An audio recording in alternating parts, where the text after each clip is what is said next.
This month, Fox brings you the biggest television event of the year from executive producer Ridley Scott, starring Mark Holt, Gosselaar, and based on the best-selling trilogy The Passage.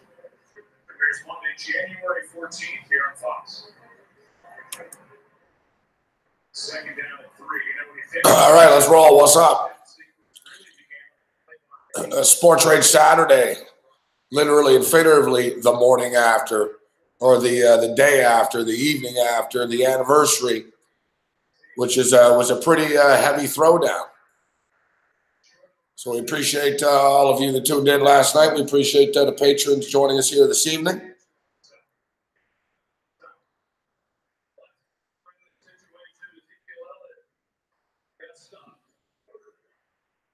As we've just gotten back from the FanDuel Sportsbook.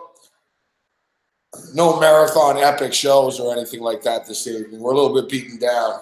I'm okay, but I'm actually getting better at not getting hungover.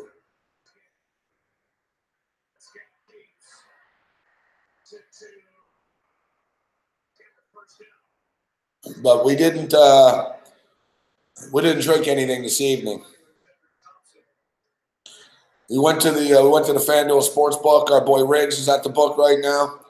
Corey's at the book. And Cam told me he was going to the book. He sent me a text message saying, I'm on my way to FanDuel. And what's crazy, I wasn't even going to go. I was sort of up in the air. I was kind of beaten down. I was like, wow, fuck, Cam's here. And fuck, what am I going to do, you know? Guy comes all the way from Toronto. He's at the sports book. And then Riggs is like, listen, Riggs fucking sends me a message saying he'll come pick me up. So I was like, all right. So I get to the book, but Cam's like not there. What's up, Sandra Cock? We appreciate that. What's up, Jazz?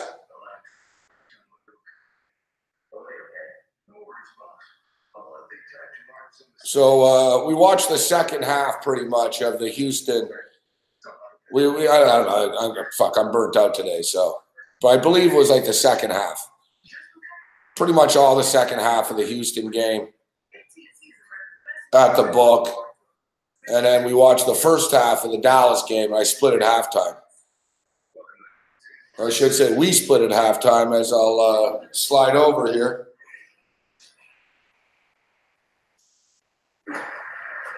Hey, how we going?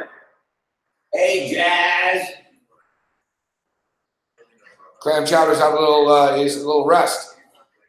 I'm gonna be hitting Times Square tomorrow and on Sports Rage. I've been with Gabe and Corey hitting the games.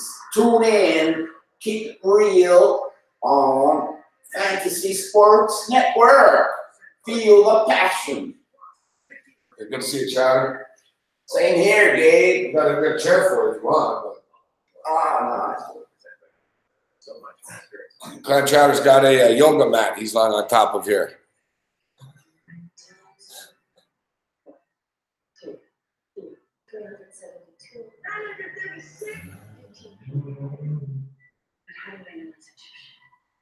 No, Cam told me, he sent me a text. I said, hey, are you all right? Because last night shit got crazy. Usually it gets crazy with me, but it wasn't me. I was all right.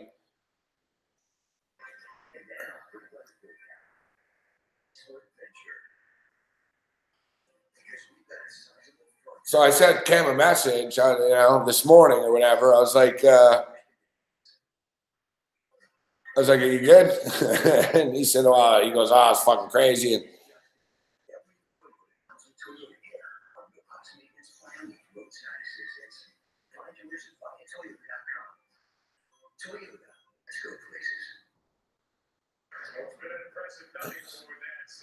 oh yeah, shit got crazy for them. Fuck.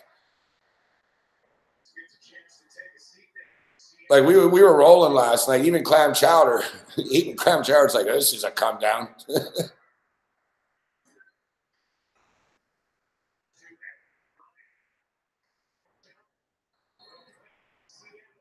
It's like basically like I come in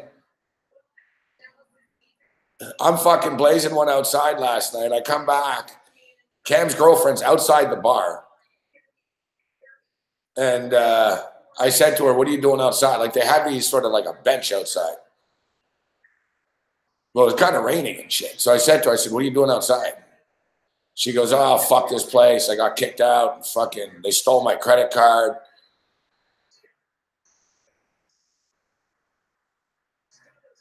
Oh, fuck, Dallas moving the ball. She's like, they stole my card and blah, blah, blah. So I'm like, must be a misunderstanding. So I go inside. They're like, no, it's no misunderstanding. They're like, she has her credit card. They're like, listen, you know, she was overly abusive to the fucking bartenders. But he was like, there's nothing I can do. And the owner guy likes us and shit. He was like, dude, like, he goes, man, like she fucking threatened to punch one of the staff. And like, he's like, what do you want us to do?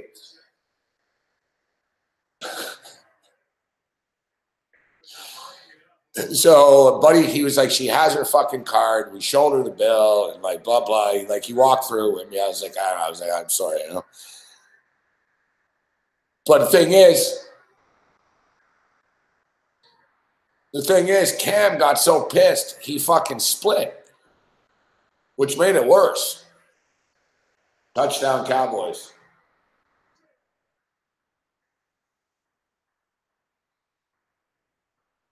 So fucking Cam like fucking split. He was all pissed off. And then they let her back in. She came back in and then started freaking out. Where's Cam? And we're like, I'm like, I don't know. He's looking for you outside somewhere. Turned into a real brouhaha.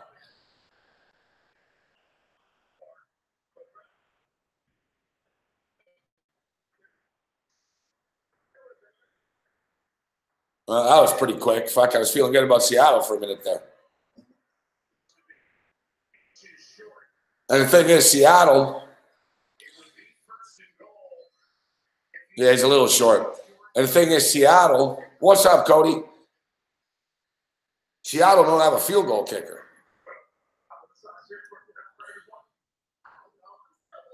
What's up, Lisa? Hey, Lisa. Thank you very much, Cody.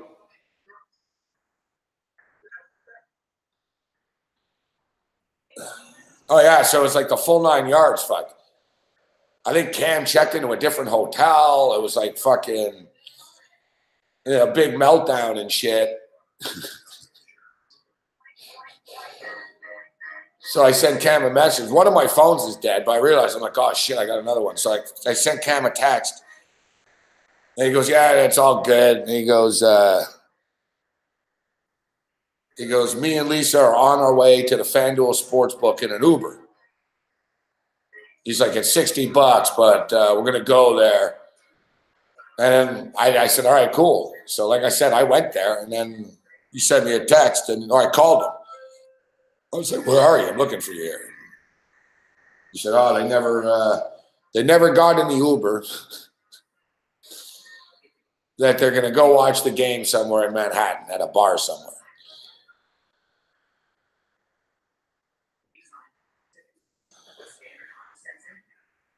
Cam will be in studio tomorrow, though. Cam's going to be on the show tomorrow.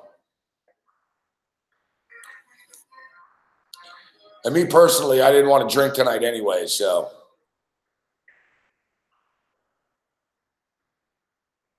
And you know, Cam and his girlfriend are going to be drinking, so no one wants to be around fucking. No one wants to be around drunk people when you're not drunk.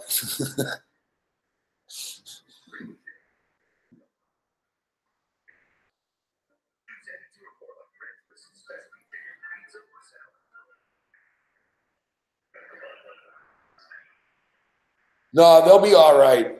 It seems like there's less drama, like when there's not like other people around and shit. Like when it's just them two, they'll be all right tonight. But it seems like whenever there's a show or there's something.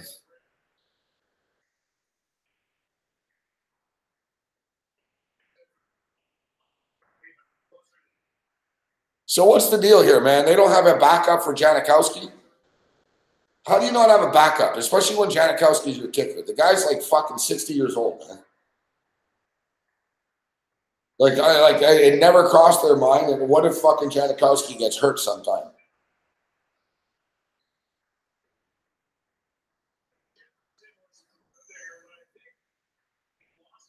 It's crazy too.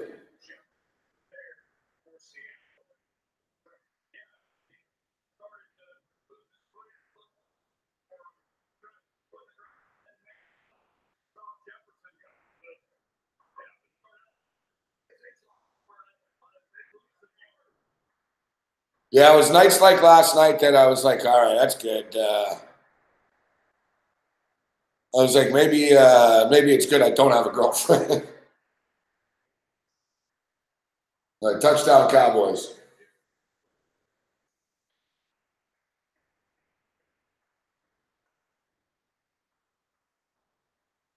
No, like I said, I was talking with Corey earlier. Even Corey said, he goes, yeah, no. He goes,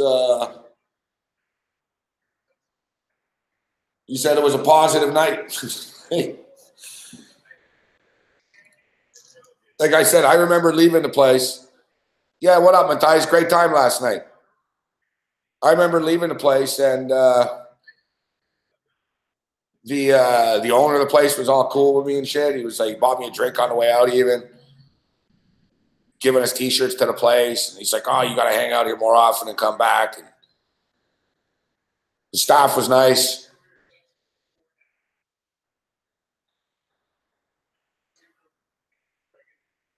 I don't even think we.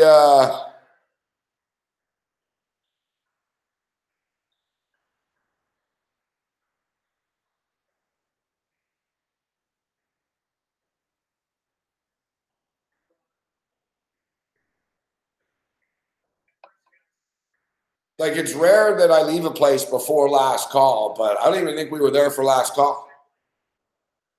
I don't really remember, to be honest, but we got some pizza.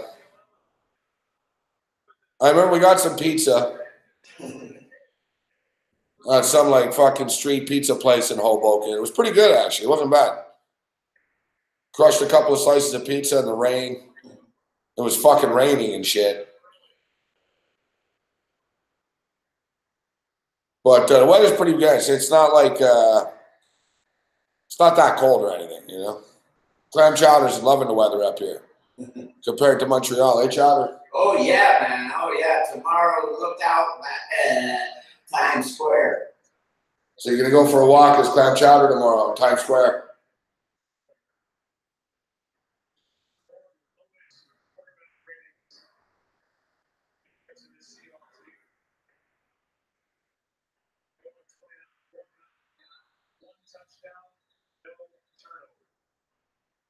Yeah, you might as well take in the city tomorrow, Chowder. Exactly. Walk around a bit.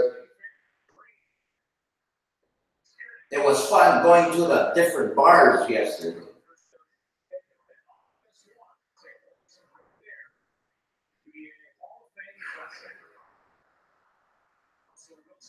That's one thing I haven't gotten to do enough since I've been here is just sort of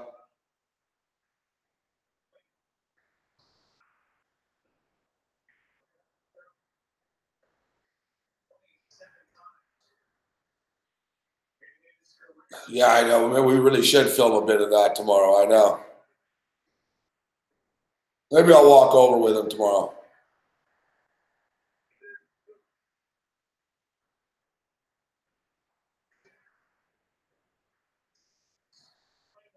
So basically, Seattle now.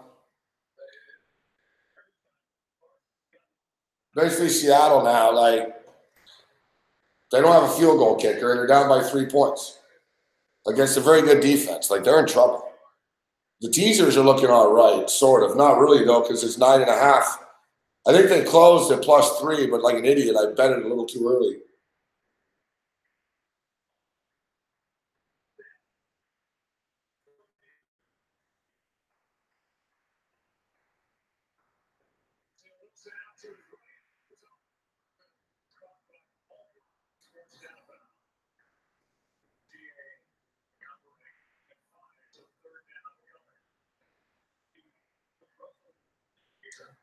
The gas bag.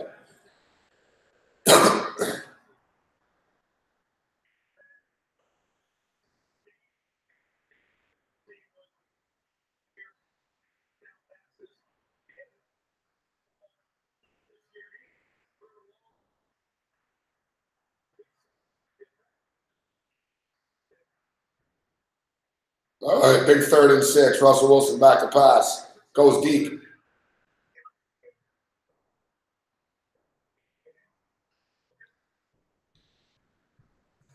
That could have been pass interference.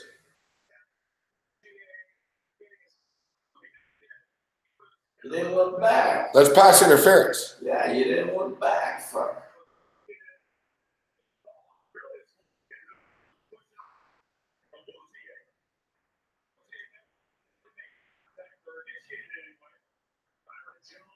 You didn't look back. It's a big drive right now, man. Dallas could really take control here. Seattle fucking better pin him. They would get a good kick out of this guy here now. Good punt. But Tavon Austin returning it. Oh, no. No flags either.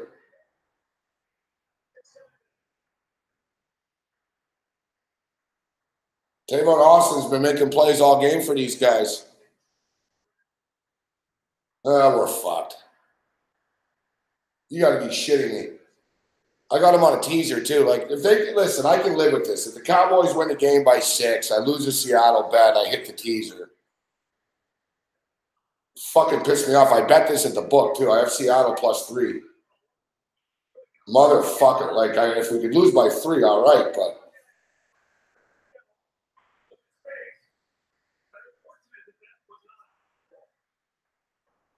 That's the fucking problem sometimes, man. You get these massive fucking punts. Fuck. It fucking. Everyone, like, you all kick the coverage, so to speak.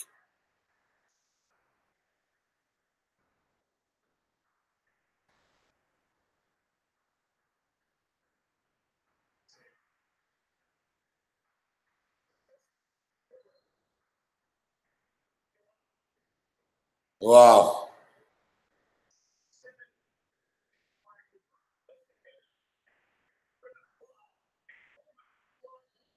Corey was Corey's kind of hungover too, so Corey's kind of subdued tonight too.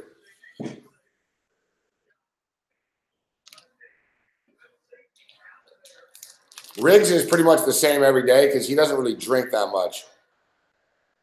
Like, Riggs had 1 drink tonight, but that was it. Clam Chowder had a drink tonight. Yeah. And the wrong one. Accidentally. I have no idea, like, what happened. Like, Clam Chowder ordered a Pepsi. I ordered a Sprite. And Riggs ordered a Captain Morgan rum and Coke. They brought me a Sprite, and for some reason, they brought Chowder and fucking Riggs, like some weird drink that was what neither of them ordered. Chowder actually drank his. Riggs fucking took like a couple of sips of his and then complained. They brought him another one. Then I added A1 sauce. Yeah, and Chowder added A1 sauce to his drink for some reason or another. But he said it actually made it better. No Ouzo for you? Hey, You don't drink Ouzo? I drink, but you gotta put a lot of water. You can't drink it straight. You could if you want, but. No, man. What's up, Sonny? I got to be on at 10 a.m. tomorrow. Fuck. Like, hey, Sonny! Yeah, he put A1 sauce in his fucking drink.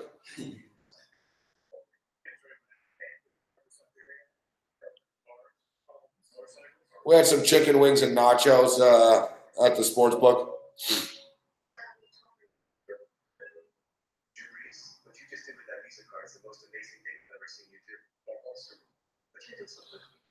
Or bad, actually. The chicken wings are pretty good. Yeah, you could fly. It's weird. They have like 3 different sort of kitchens in that place. Took me a long time to realize it. Like, you got that snack bar downstairs, but you have the restaurant and there's food upstairs as well. It's pretty much the same thing, but it seems like they have a few other options upstairs too. They've gotten better with their food. Like, the restaurant's pretty good actually in there now.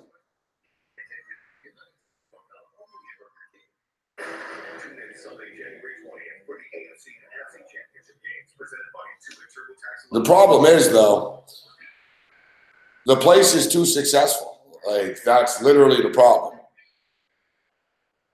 Like, it was fucking packed tonight, man.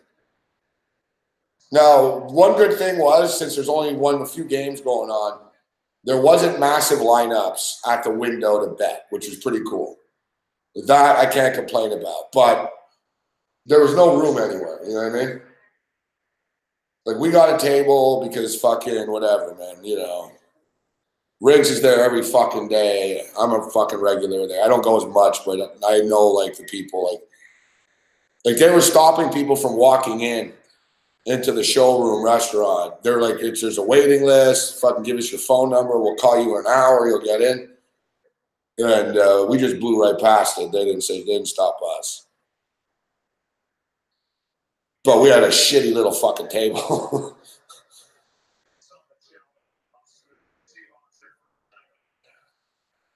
And it's frustrating for me. Everything's coming up Dallas.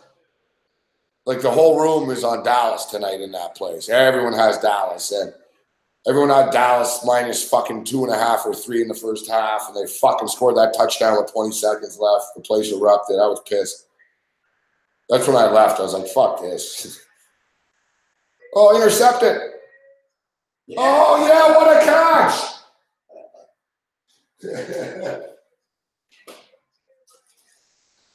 What a catch. Whoa. Look. Whoa. Did he catch it or did it hit the ground? No, he got it. It was a bit like the game against us in the Super Bowl. Look. That's a catch. Bouncy. And he got it. He knows he got it.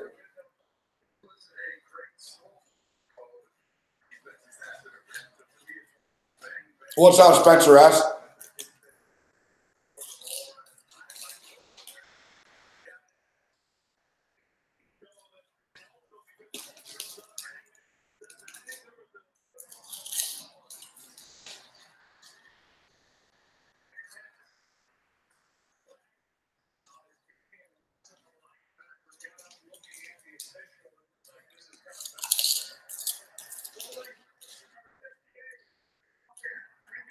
Holding.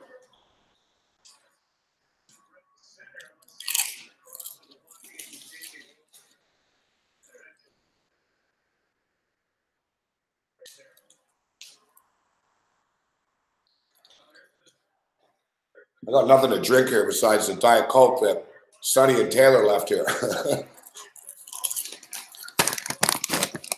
And if anybody questions whether I like Diet Coke or not, they left Diet Coke here, and I haven't had one of them. It's just been in my fridge for months now, or 2 months or whatever. The Chowder's running for a Diet Coke now.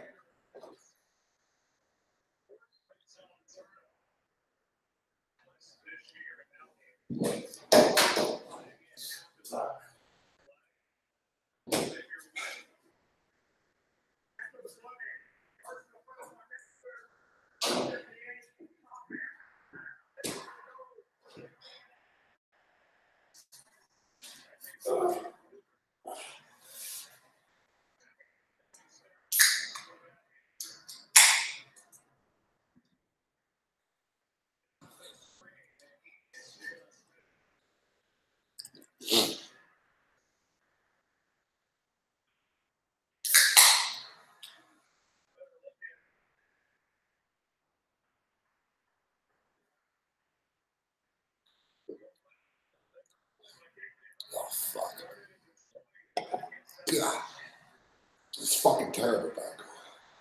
I don't know how people like that shit.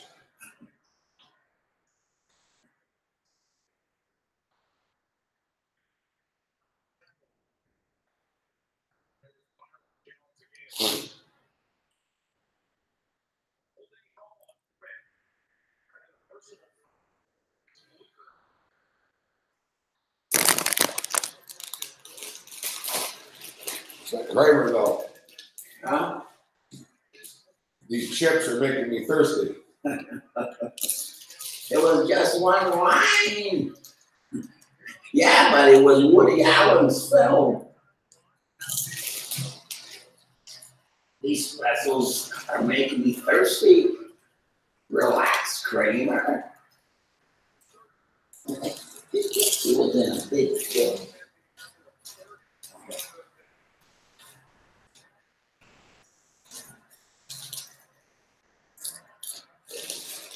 How the fuck do you get a 15-yard penalty in a spot like that?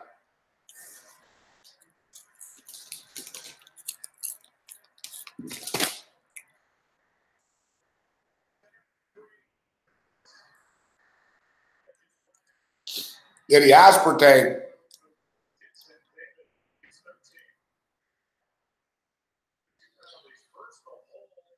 gives me a stomach ache.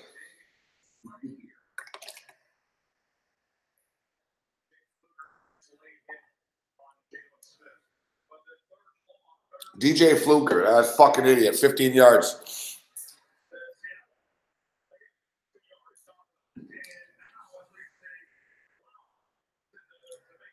Yeah, watch Tavon Austin return it again. Like, you got to kick it out of bounds, man. Stop kicking it to Tavon Austin. Fuck. Like a Beasley back there this time. Whatever, man. I'll take this. If we can get out of this just at 3.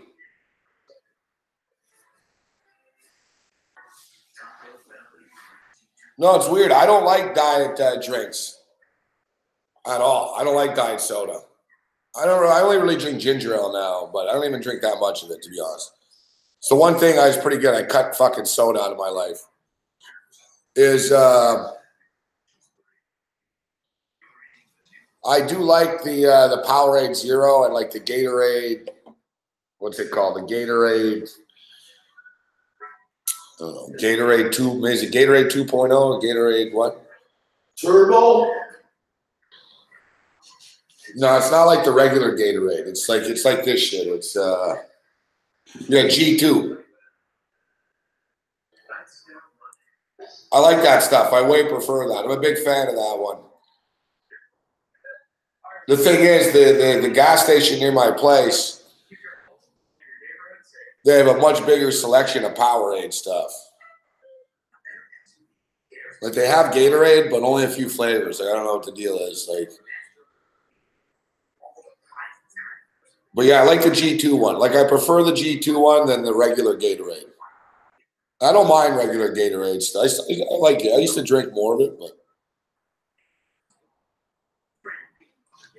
I used to buy the cans of Gatorade, the powder. I made it myself at home. Like I drank so much of this shit, I realized I was like, man, I'll just buy the powder and make it at home.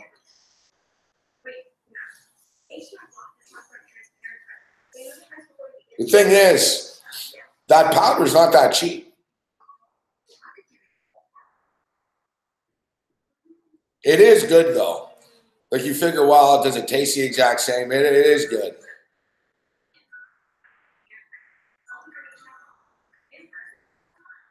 Just a couple of scoops, fucking shake it up. Boom, you got yourself a bottle of Gatorade.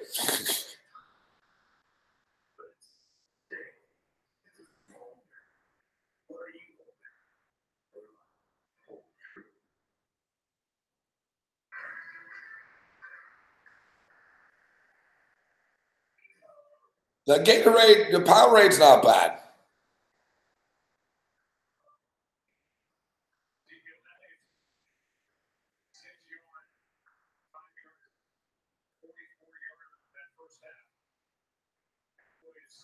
I've changed though. I don't like the blue shit either.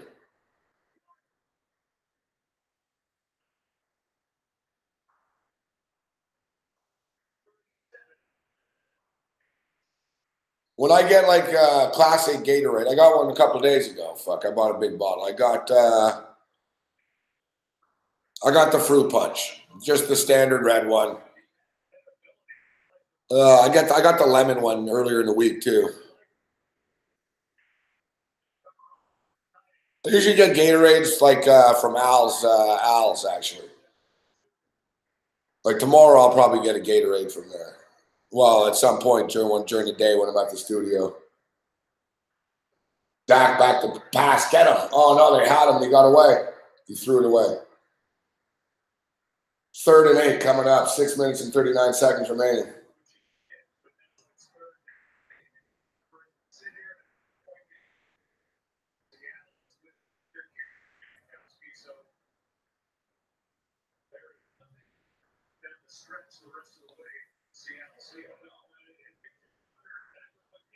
Yeah, it's even like with alcohols and stuff like that, Drew.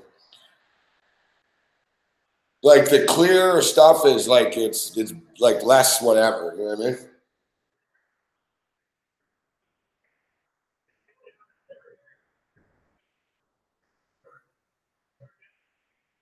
Oh. All right, Seattle gets the ball back again. Oh no, that's not pass interference. That's like a garbage call if you call that. With this game on the line in the playoffs, you got to be shitting me. That's not pass interference, man. Is this the old Dallas? Come on, man. That's fucking garbage. That's garbage. Let me see.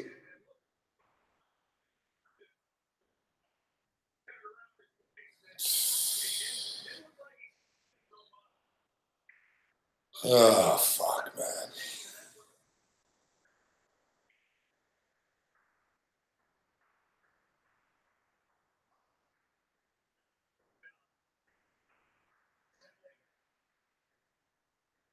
And that calls the game. Jerry Jones. That calls pretty much the football game right there. Yeah. Thought we get the ball back. I'm like, oh, great. Jerry Jones at a top.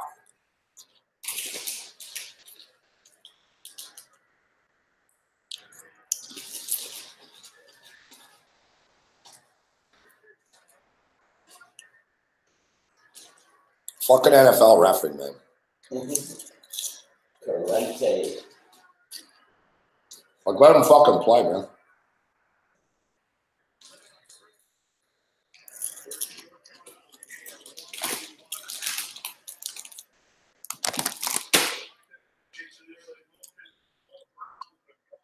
You know it was a bullshit call when Michael Gallup didn't even complain.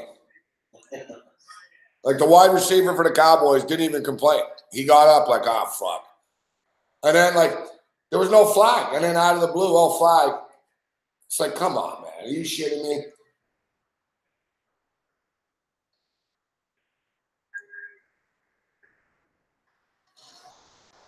Earlier, there was a blatant face mask on Russell Wilson they didn't call, too.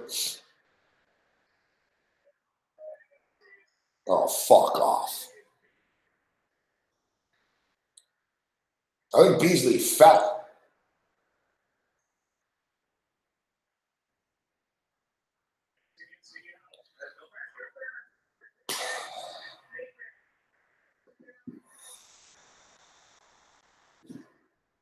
So Beasley runs into the guy, and it's the guy in Seattle's fault.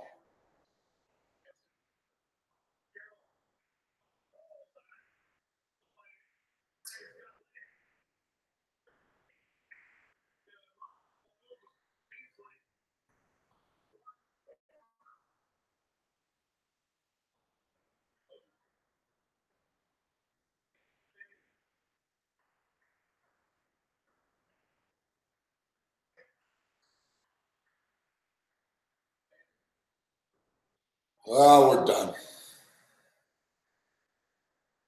Now they're working the clock on.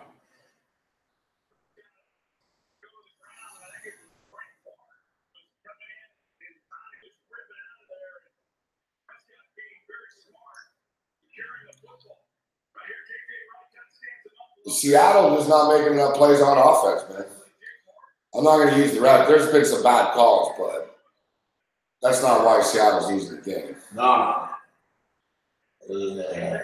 Look, total yards in this quarter, 90-24. It's the fourth quarter. It says it all. Oh, fuck off. Another first down. Just don't score a touchdown now, man. Don't score a touchdown. At least I'll have my fucking teaser alive going into tomorrow, and I can hit one of the teasers here online.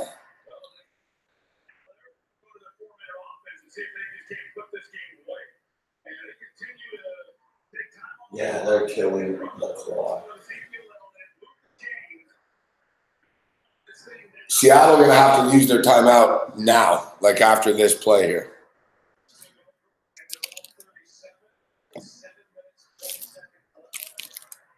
So the thing, Seattle haven't had any urgency all game.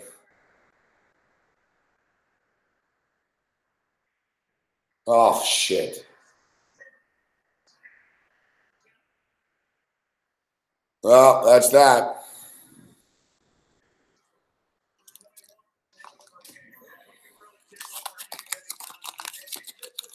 Yeah, I said that earlier, Jazz, when I was at the sports book. I was like, I get it. You guys try to set the run up, but it's not working. And number two, like, you're losing.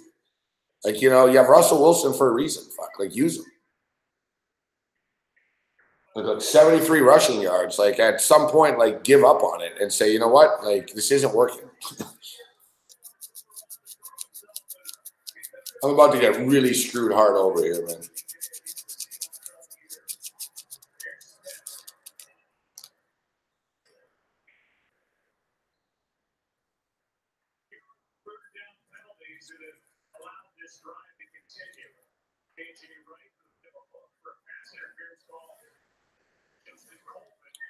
Seattle, what can you do? What can you? Oh man, I thought that was a Houston owner. Good call. Like, what are you gonna do if like you bet like here? Like you don't like fucking Seattle, man. I'm not even blaming the refs. I mean, like it seems like every play, like on offense too, on that drive, guys, like you're losing by a field goal in a playoff game, and you think it's a good idea for some reason to fucking push the guy and run the guy over after. It's like, seriously, dude? Like, you're not going to get a first down on 3rd and 20 now. Like, fuck, man. Seattle have done this to themselves. They really have.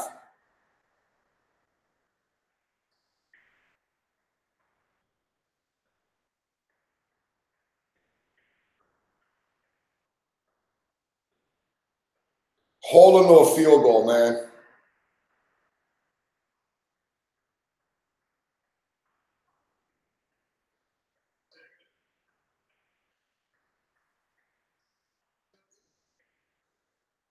Come on, get on to the boys. So far, the boys haven't got to Penalty on Dallas. finally.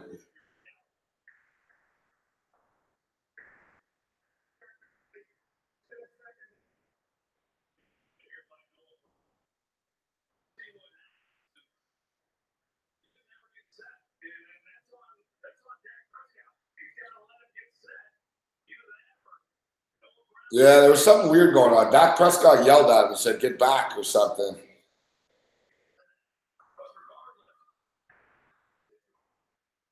Dak Prescott snapped the ball too quickly.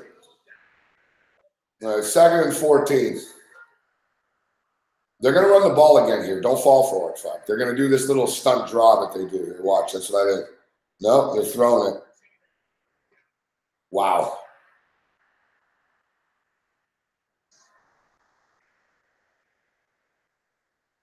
That was an incredibly stupid play call by the Dallas Cowboys.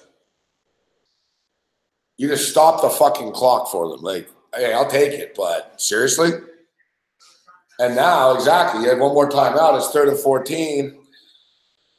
Like, if you're Dallas, you're like, well, if we throw the ball now and we don't get it, we stop the clock again for them. And if we just run the ball up the middle, they just call a timeout. I'm just calling it like I see it, like from an analyst point of perspective. Like, Cowboys are screwing this little fucking thing up right now. All they need to do is just keep running the ball over and over and over.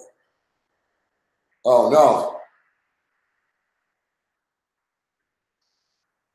Unbelievable.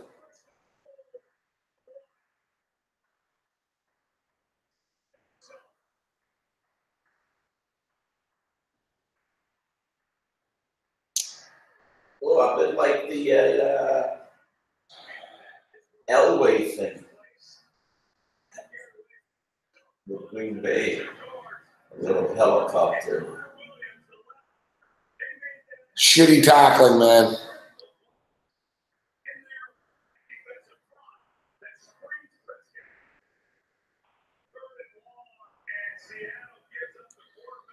And we're about to get fucking screwed over hard here. What's my teaser at Bet365, Jazz? Plus 9.5?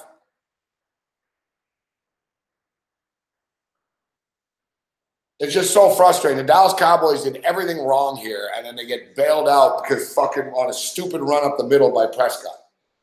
Like, you could totally see it coming that they were going to do that, too.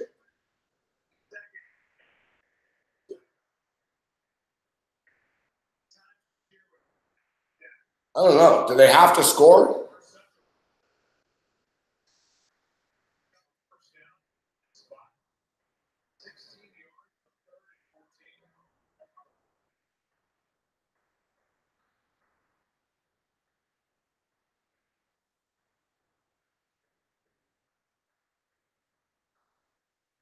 See, I don't have any timeouts.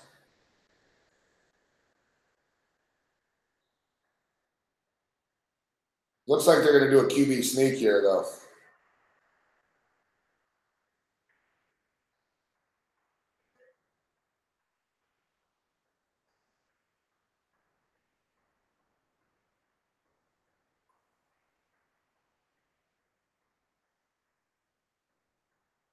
Well, that's a fucking screw job.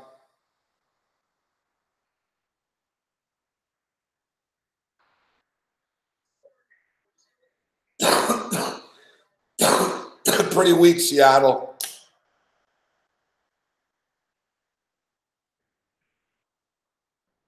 Pretty fucking weak.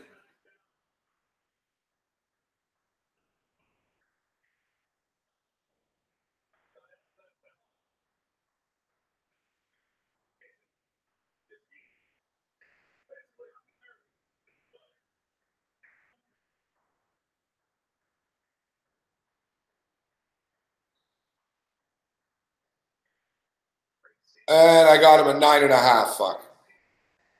I got a ticket here, plus 9.5. Fuck me, man.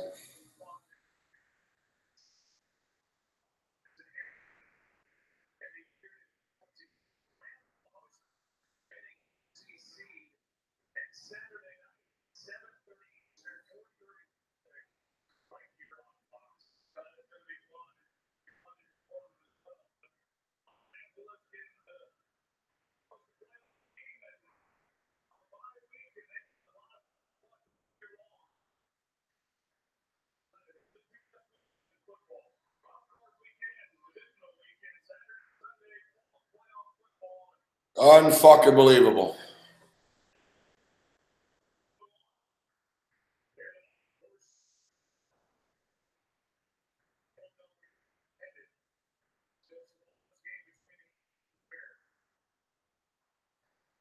Dallas going to get fucked up by the Rams or the fucking Saints, man. They're not beating either one of those two teams.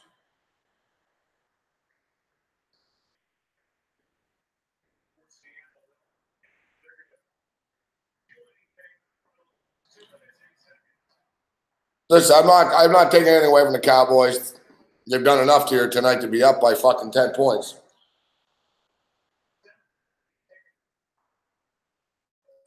Fucking shank fucking kick, and then he hurts himself. That was, you know. The teaser, I'm surprised, of course, whatever. The thing is, it closed at 3, but there was a big lineup at the window then. I wouldn't have gotten it in. Fuck. So, like, I got this in when it was 2.5, like 20 minutes before kickoff. Fucking screw job.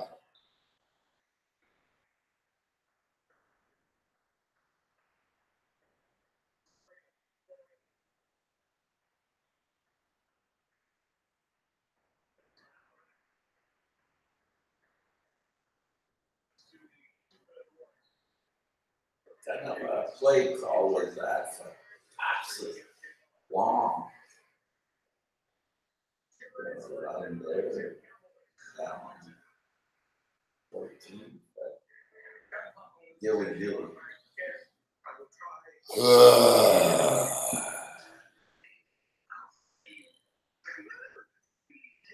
I gotta tell you, Jazz, I think you're right. Like, there was no sense of urgency with the Seahawks all fucking game, man. Like, even with 7-8 minutes left, oh, let's just run the ball. It's like, dude, you're losing. Like, you got to fucking pick the pace up. The Houston Texans today did the same thing. Like, it's like the Texans didn't understand like that there's only 60 minutes in a game. You know, the Texans scored a touchdown when they made it 21-7. It took them like 6 minutes. And like Deshaun Watson's walking to the line. They're talking in the huddle. It's like, guys, do you realize you're losing by 3 fucking touchdowns? Like, even if you score now, there's still like you have 9 minutes left on. Like, you need to hurry up. And same shit with Seattle. Like, they on that last drive, Seattle's, I don't know, all night. They just consistently ran the ball up the middle, up the middle, up the middle. Then they go, they're desperate. You know, they've been out of sync. Somebody brought it up, too, this week that Shanahan would fuck this up, and he did. But it's on Pete Carroll as well. I mean, Pete Carroll can say, listen, stop running the ball so much, right?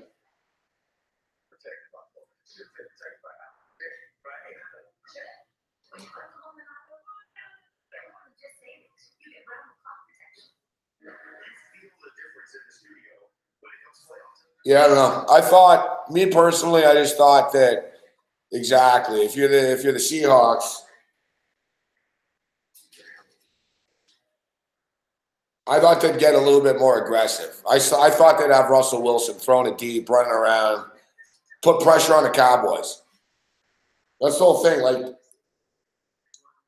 this is like the Cowboys want to play like this. They want you to just run the ball and take it. You know what I mean? Whatever. Maybe we can backdoor this. But the thing is, we can't even fucking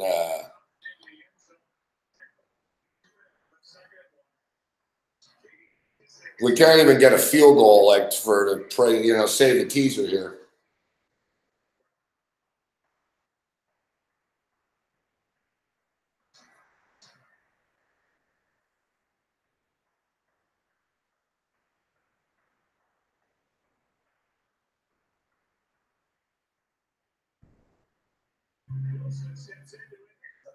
Go, go, go.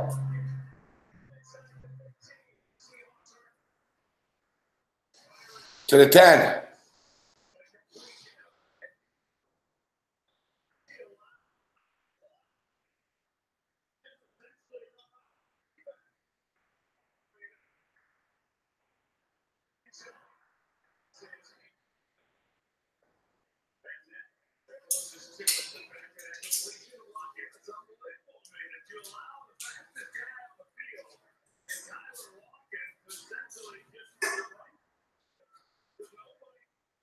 Hey, Jazz. Jazz, how you doing? Can't see the game, John. Hey, Jazz, how are you, dude? You see me? Right here, right here, right here, right here. Yeah, they see you. Right here, eh? Hey, I love you, dude, man. I love you from the beginning. You were always nice to me. I appreciate it very much. I'm going to miss you. But I love you. You're always going to be in my heart. Feel the passion.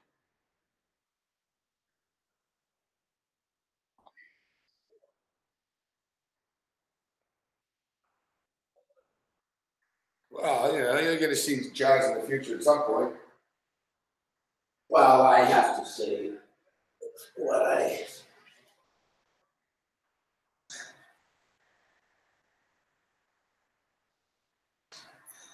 Jotter's lying down again. Wow. Of course, they couldn't score the fucking touchdown, huh?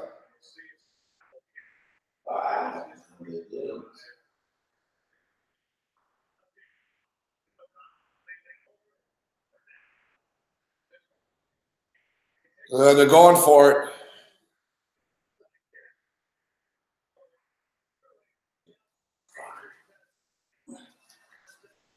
You want to win, you better win. Touchdown. Yeah. All right, but don't go for two. Fuck. Do you have a kicker? Can you kick an extra point from 37 yards? I don't know. I've got you at +3. Fuck. I could get a push on my ticket here.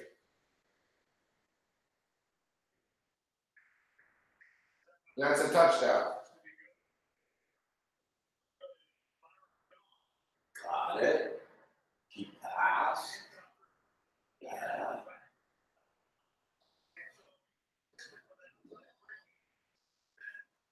Oh, God, they're going for two. Fuck Carol. This is insane.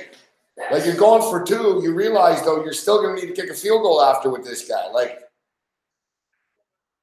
why are you doing this? Like, even if you get this, you're still going to need Buddy to kick a field goal. Like, just kick the fuck, man. Well, this is the cover, or the teaser's back in play.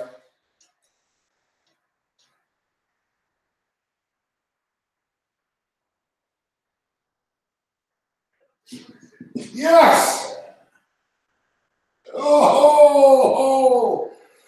Dallas Cowboy backers are just, I can imagine at the book right now.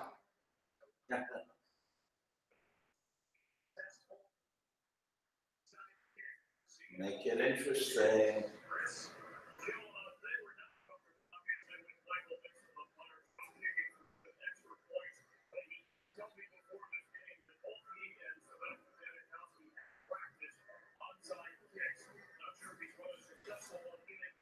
Onside kick, Gabe.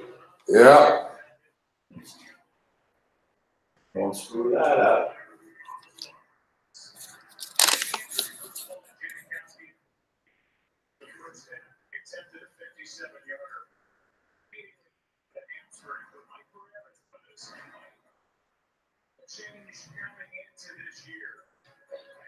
Like, this ticket came down to one play.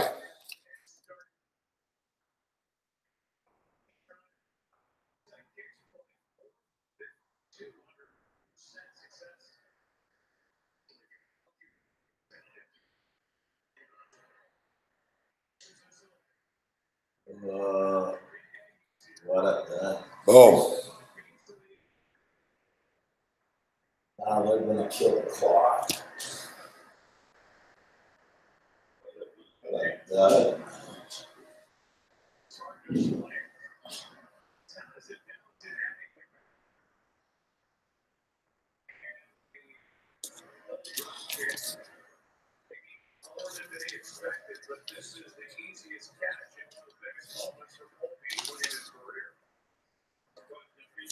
I got this one.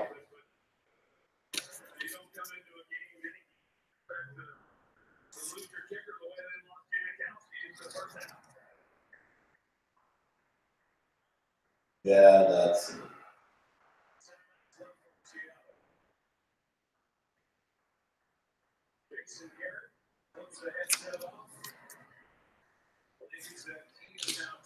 We also played.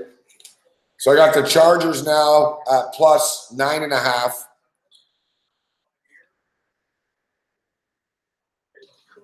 On a teaser. I have a straight play on the Chargers.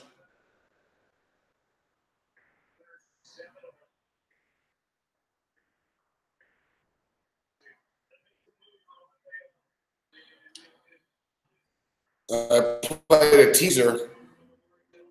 This is an interesting one. I played a teaser, the over in the Chargers-Ravens game, tease to the over, and then I had the Philadelphia Eagles +13.5 points.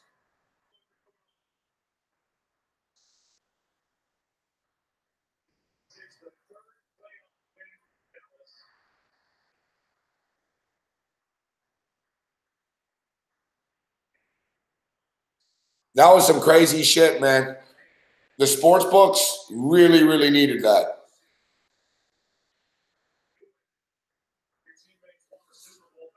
Like the way, which one? The rate, this teaser, the one with the over 34.5, and the Eagles plus 13.5. What's up, Chris Edge? Good to see you, bro.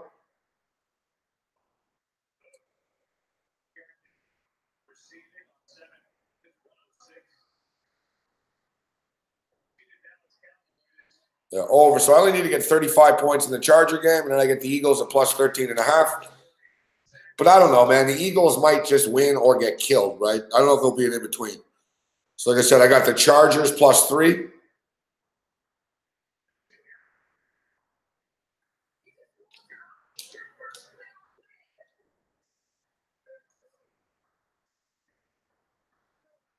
We got the Chargers plus 9.5. So basically, I got the Chargers plus 3 tomorrow and the Chargers plus 9.5. I need the Chargers to show up. And this is a nice play. We hit this one tonight.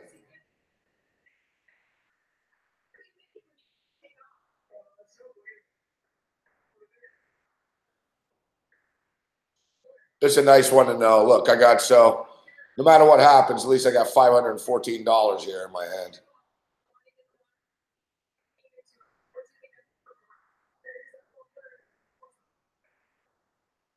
Pretty crazy that it came down to that one fucking play.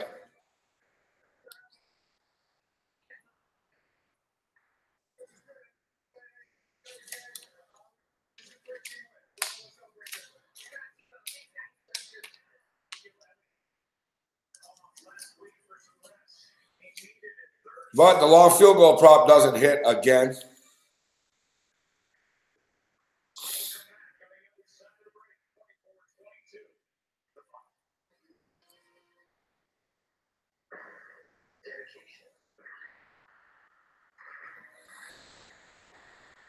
Hey, there's my family. Yeah, it's a mascot family. Yeah. You gotta live in that house with all those guys. Oh, big time. It's Barbie and do this and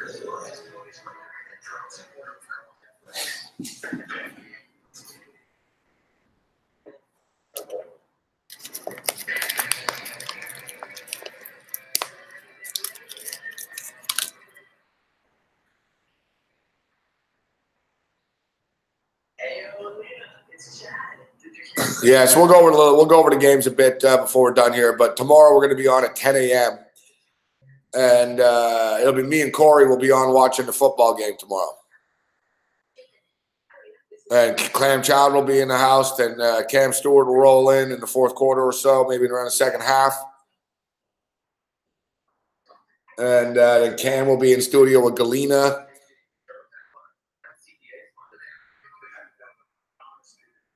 So basically, we're going to be on all day tomorrow.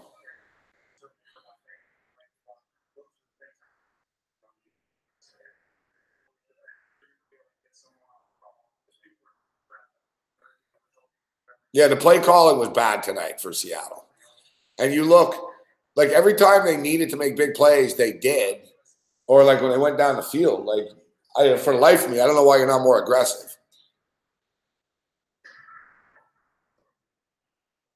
One thing, though, Jazz, we hit that teaser to the under, which we usually don't hit under teasers, but the game goes over the number, and it's funny. I thought it would go over. Fuck.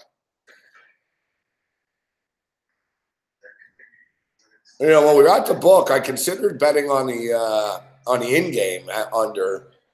I was like, man, nothing's happening in this game. But it was 37.5. But then I thought, I was like, man, you know, they scored another touchdown here. They're going to get to 19, and then shit could open up, and it did. Tomorrow, I think that Raven game probably goes over. What is it, 42, right? I think it's too low, the total for that.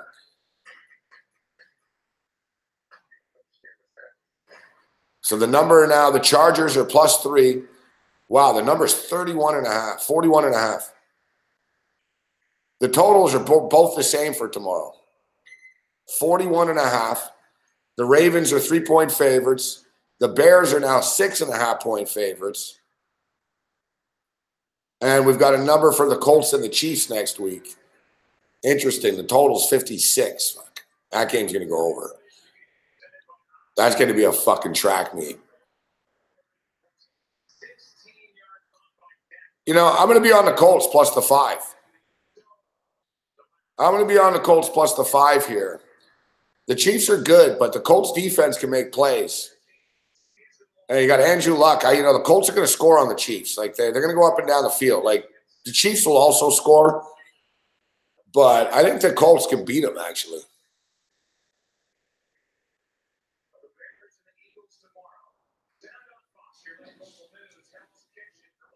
What do you say tomorrow, Chowder? Who's going to win, the Ravens or the Chargers? Chargers.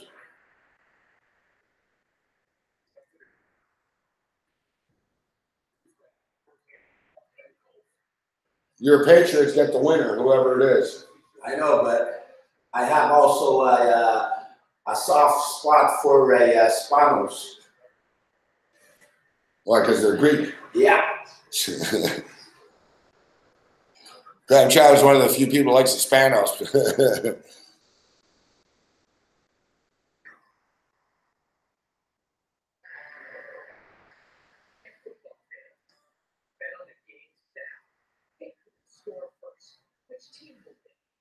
DraftKings Sportsbook TV ad. That's the one thing here in New York. Like, there's a lot of ads on TV for these sports books.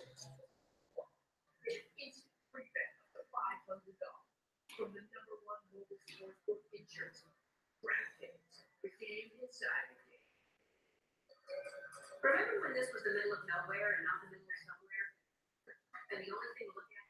Pretty crazy. Like, DraftKings is doing more business than FanDuel on the app, but FanDuel's got the book, right?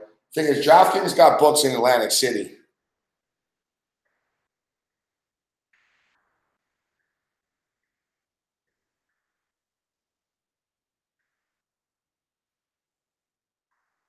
Oh, see, look, Charlie, here's a FanDuel sportsbook in there. Sportsbook app with more and everything. With live in-game betting, get real-time, updated odds, and place bets throughout the game. So now kickoff is just the beginning. And with our new cash-out feature, set up your bet at any point and lock in a win before the final whistle. You want more? You got it. Join today and get a risk-free bet worth up to $500 inside credit. FanDuel Sportsbook. Yeah, give him $500 away now. I can't even sign up. It's frustrating. I got to go there and bet.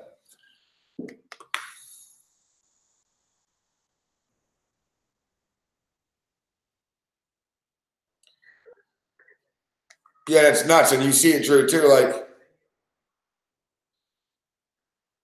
a lot of the buses and shit, the Jersey buses on the side, they have FanDuel and DraftKings, like, ads and shit. Like, they're spending a lot of money.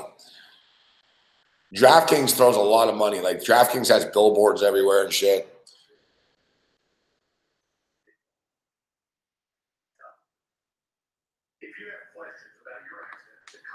Yeah, Houston. No urgency today either, Charlie. You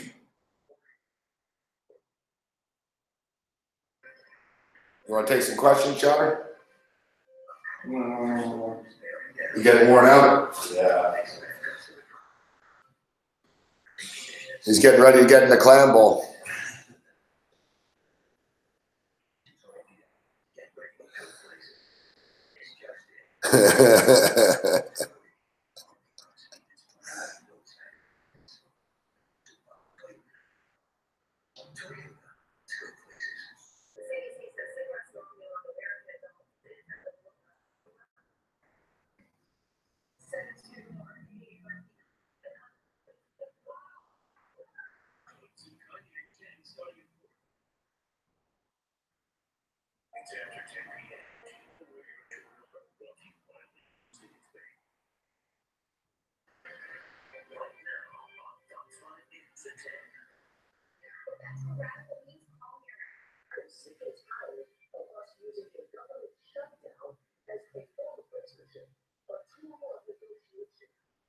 The government may be frozen shut, but some new members of Congress are promising to turn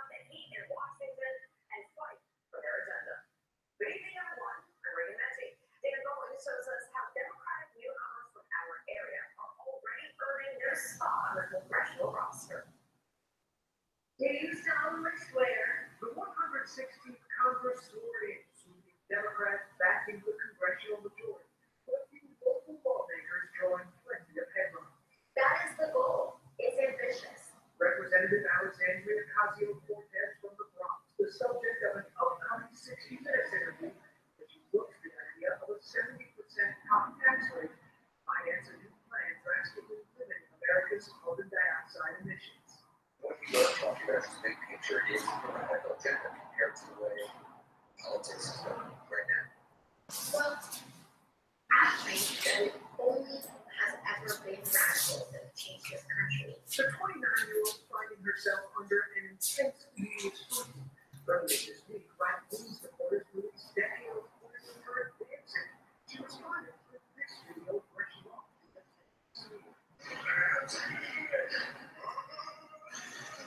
This concern right now is that I am very obviously not the best answer in the New York allegations on the Congressman Matt Rose Staten Island operation with a speech to supporters this Saturday.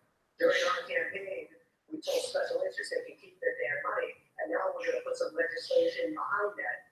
Those who turned the long-held Republican seat in the 11th district from red to blue, pushing a new anti-corruption bill on his first day in office. They're also calling on the Republican-led Senate to take up Democrats' plan to reopen the government without funding for the border war. The United States Senate cannot be a fully owned subsidiary of Donald Trump and the White House. Let's open the government back up and let's get back to work. And freshman New Jersey Congresswoman Mike Michelle also made the news this week. She was one of 15 Democrats who voted against Nancy Pelosi for Speaker of the House of the new leadership. From newsroom, Dan Bowles, Fox 5 News. The fight over border security funding has halted government operations for more than 2 weeks. Jessica Formoso joins us now with the Twitter for a quick resolution. Jessica, Reagan, it's been over 2 weeks and still nothing. Saturday's negotiations were led by Vice President Mike Pence, even the congressional staffers, but talks ended with no deal. President Donald Trump said out of 10 discussions, however, he experimentally tweeted out border security and was Democrats saying they want billions of dollars for border aid, but they don't want to spend a small fraction of that number on properly securing our border. Vice President Mike Pence and Department of Homeland Security Secretary Kirstjen Nielsen walking into the White House on Saturday morning to continue negotiations over the partial government shutdown. The VP tweeted this photo describing Saturday's session as productive. He says, quote, productive discussion with congressional leadership staff and White House. Senator Nielsen gave a full presentation on crisis along the southern border, where he reaffirmed POTUS's commitment to secure the border, build the wall, keep Americans safe, and reopen government. Discussions continue tomorrow. Once the meeting was over, President Donald Trump took to Twitter, tweeting, "Not much headway made today. Second meeting set for tomorrow. After so many decades, must finally and permanently fix the problems on the southern border. Negotiations have been at a standstill over President Trump. More than $5 billion for a border deal. On Friday, the president made it clear, saying he won't agree to reopen the government without money for the war. I will do whatever we have to do. If we have to stay out for a very long period of time, We told the president we needed the government. He resisted. Back to The legendary head.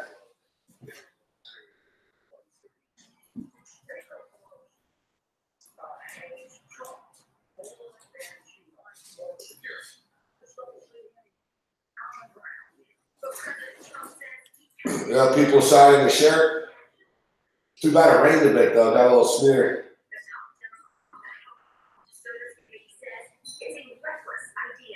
in the case of the national emergency, the president can tell that they have budget to meet that national emergency longer than the asylum seekers. Our border is more secure with fewer people crossing. That isn't like people messing with it, Drew.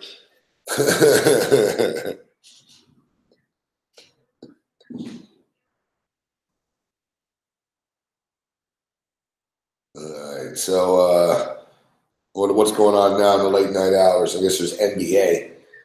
The BYU and St. Mary's college basketball. What's the total? And we'll get in on this. I'll send Jazz. Put it in, Jazz.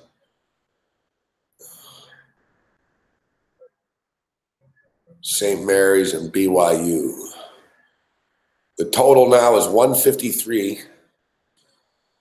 St. Mary's is minus 4.5. Let me just check what the number was before.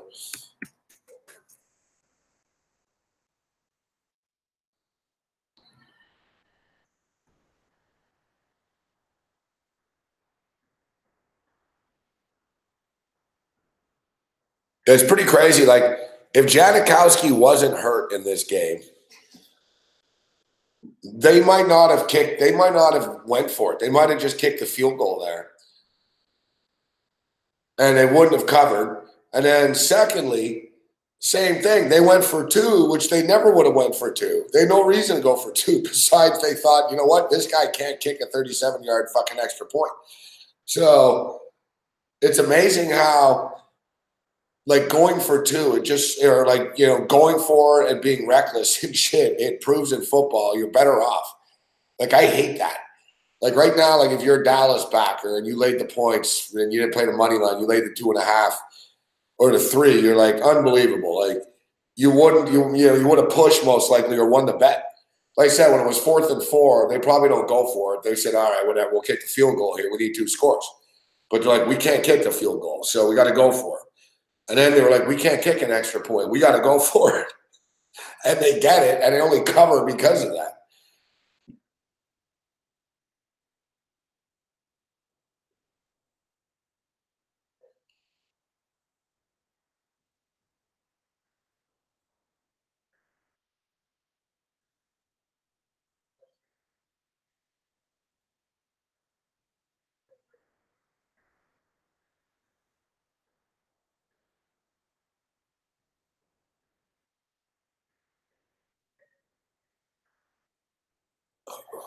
Good to see you, Chris Edge. Yeah, it's crazy. Football betting on, like, I'm telling you, it's happened to me before, Sonny, where I've lost because of that.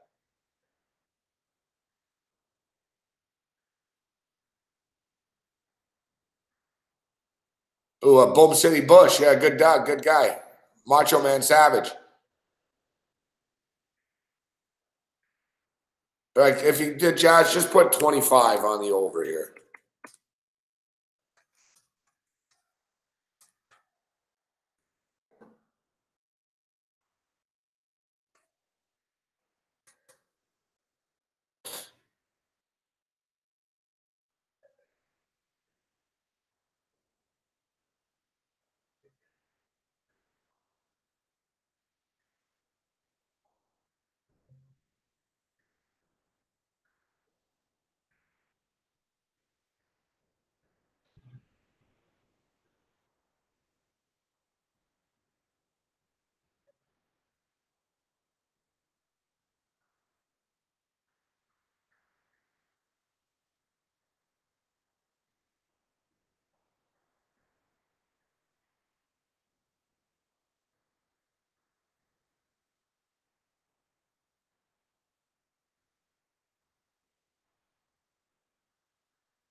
Will someone miss a field goal? Let me know, Jazz, when you get it in, what the number is. 159.5. Yeah, it's all right.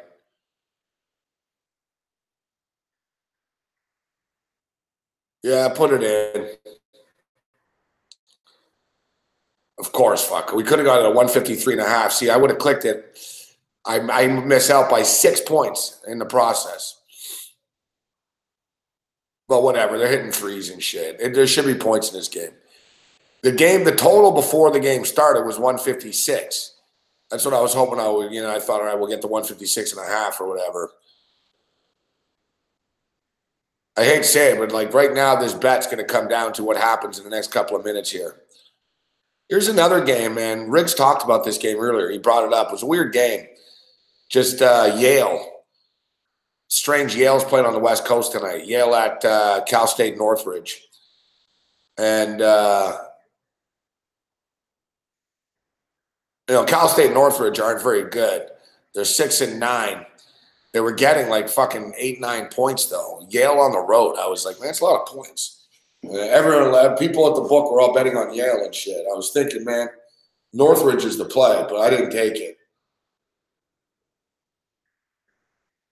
I sort of focus in on the football. I'm looking at the football.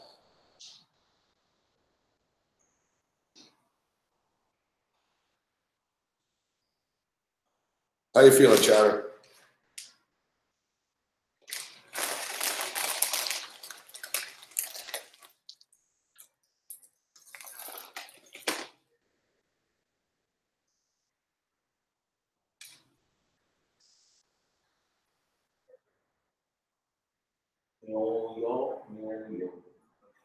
We're up to 61 now. I'm going to need some points on the way out here. We had a nice little run at the end of the first half.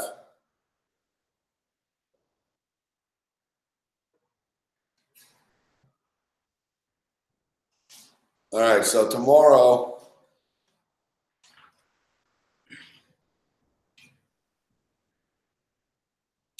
we've got at 1:05, so the kickoff, and then 4:40 Eastern.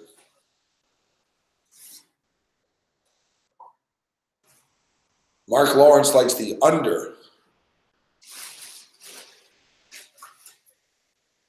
Mark likes the under in the Philly-Chicago game.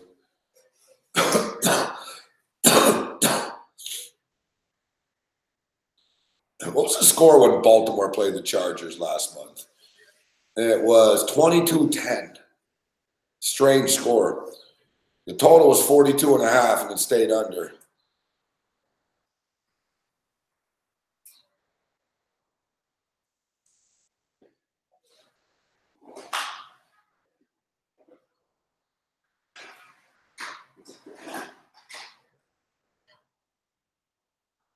Since Lamar Jackson's taken over here for the Ravens, said the Raiders because they played the Raiders. I'm looking at 34 points. What was the first game that he played in? I think it was Cincinnati. So I'm looking right now, like Baltimore's offense has been pretty decent since he took over. 24 points, 34 points, 26 points, 24, 20, 22, 26. So every game that Lamar Jackson has started, Baltimore have scored at least 20 points.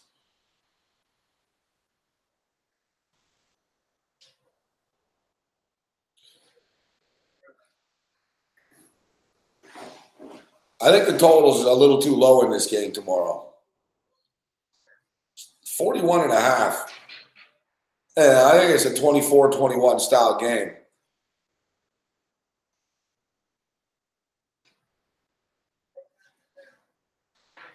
Like the Chargers average 26.8 points per game. On the road, they average even more, 27.8. Like, look at the numbers here. So the Chargers average 27.8 points per game at home. And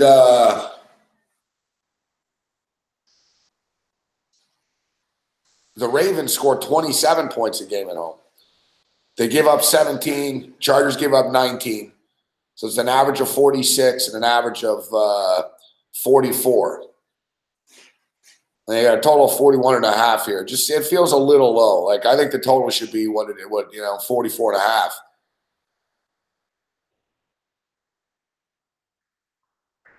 People think of the Ravens and their defense and shit, but you can throw the ball on these guys.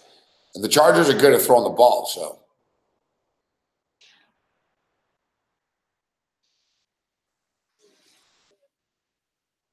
So I like the Chargers plus the 3. Teasers are in play here. Teasers are good in the playoffs. So the Chargers are in play. You already have them plus 9.5 to close out with Seattle here. But I don't have a problem with the Chargers tease to the over in this game.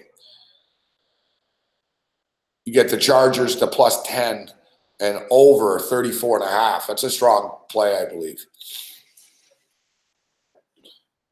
the Chargers lose, they'll lose like 24-21 or something. Like they'll lose. If the Chargers lose, the Chargers don't usually get blown out, especially in playoff games. Like they're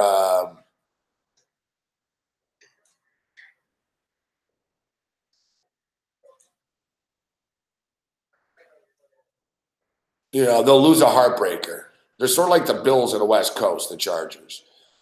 Like if they're going to lose, like they'll miss a field goal or an extra point. Something like weird will happen to them. Now the next game's tricky. This Eagles-Bears game is tricky.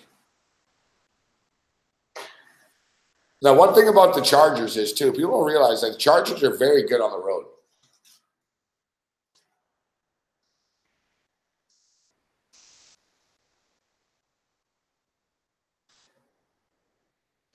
The Chargers are very good on the road. The Chargers did not lose a game outside of the state of California. They only lost in California. They lost at home, or they lost one game on the road. They lost the game to the fucking Rams in Los Angeles, the LA rivalry game. They lost that game in a close one. Like the Chargers have been very, very good on the road. They're 7-1 on the road this year, 12-4 overall. So just 5-3 at home. Like the Chargers are one of these weird teams in the playoffs this year that probably don't really mind that they're on the road. I think ideally you want to be at home just because you don't want to travel and stuff. But from a football standpoint, it doesn't help them playing in that stadium.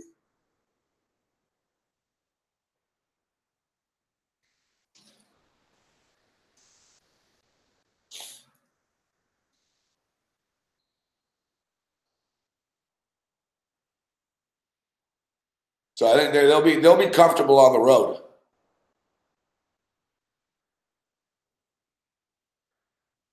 It's like a reality show. Yeah, Sunny Vegas, but it's like Perfect Strangers. Me and Clam Chowder. Clam Chowder is Balky.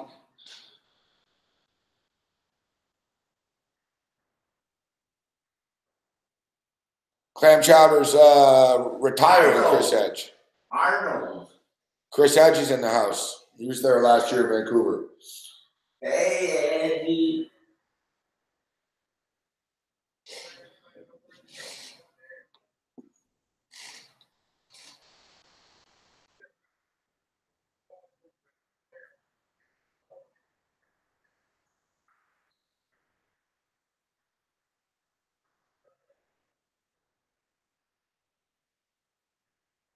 Larry and Balky.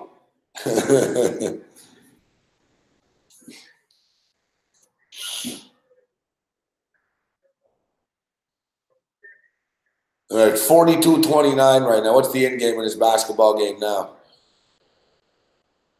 The Golden State Warriors right now, it's 105-105 in the Sacramento Kings. Warriors really, I don't know what's up with that team right now. I think they're just a little overvalued, the point spreads. But, of course, the totals come down right now, 156.5. BYU is going to the free throw line right now.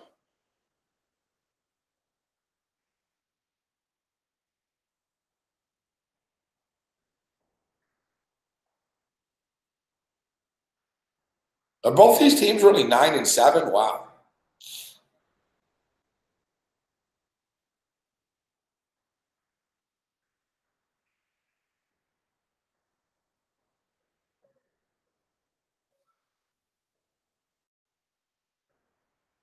Oh, here it is. There's a story here. An e-cigarette. An electronic cigarette caused a small fire on an American Airlines flight from Las Vegas after the plane landed in Chicago. It left Vegas.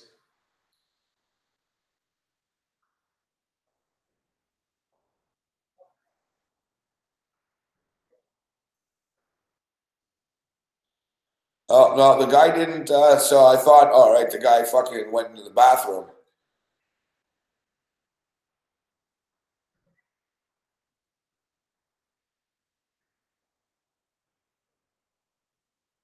It just exploded on its own.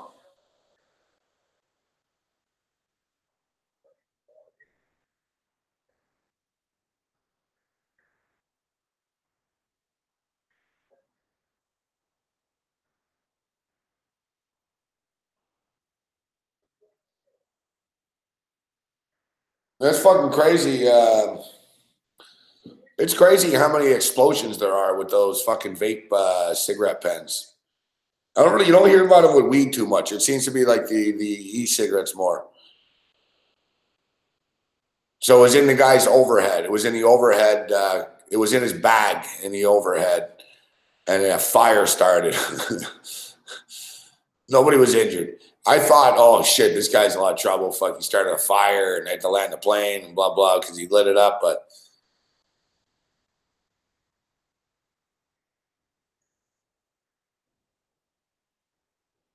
so for the record, tomorrow, the Daily Roto, and they've been very good with the totals, although they like the under in the Cowboy game, even though it only barely went over late. They've got they have a 2.5 star play on the over of the Chargers and the Ravens game. And they have a 3.5 star play on the over of the Eagles and the Bears game. So they like both overs tomorrow.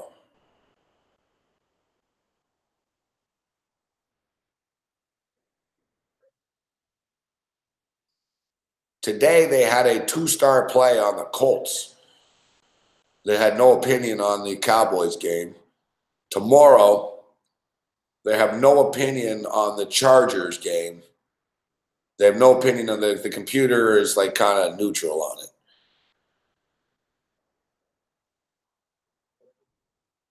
And the computer thinks the computer's saying the Ravens win by 2.2 points. But it's not recommending a bet. Like, that's not enough for the computer to like it, you know? Now, this is interesting. They've got normally they don't have 5-star plays, but they've got a 5-star best bet confidence play on the Philadelphia Eagles at plus 6.5.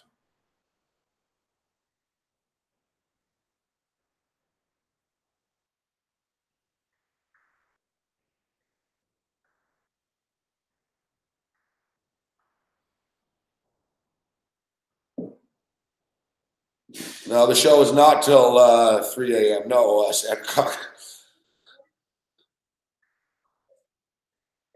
3 a.m. maybe in Hawaii. Hawaii time. But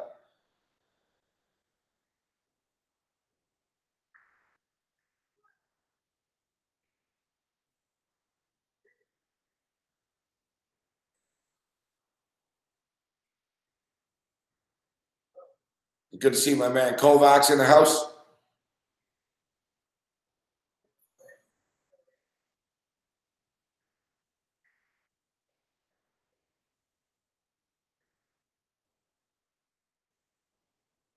Yeah, so the computer has the Chicago Bears winning the game by 3.8 points.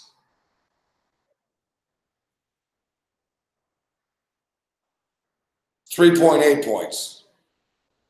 And the spread is 6.5. So the computer likes that. There's a differential of like 3 points here that you're getting.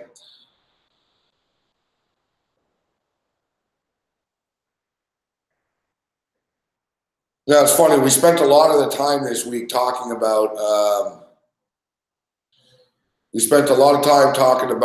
how point spreads don't really matter in the playoffs or in the NFL in general.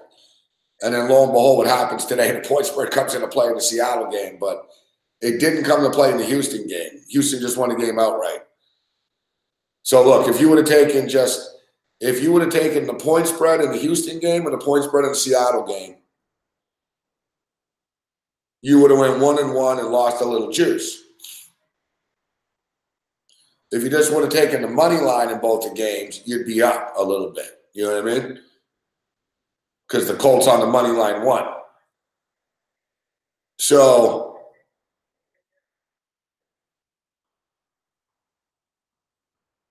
it's interesting.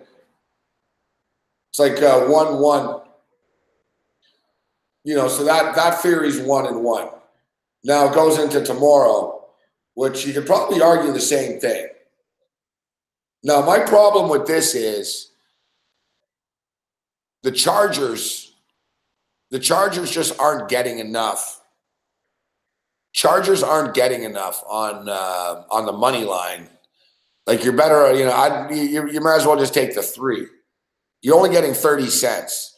It's not bad, 30 cents, actually. It's up to 30. It was lower earlier. It's up to, it was 120. Now it's 130. That's not too bad.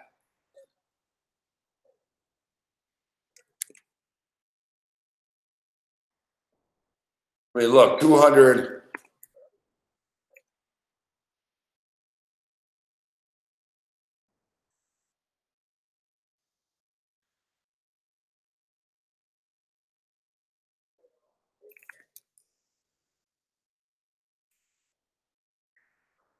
Yeah, you put $220 on it plus 130, you're getting 500 back. That's not too bad.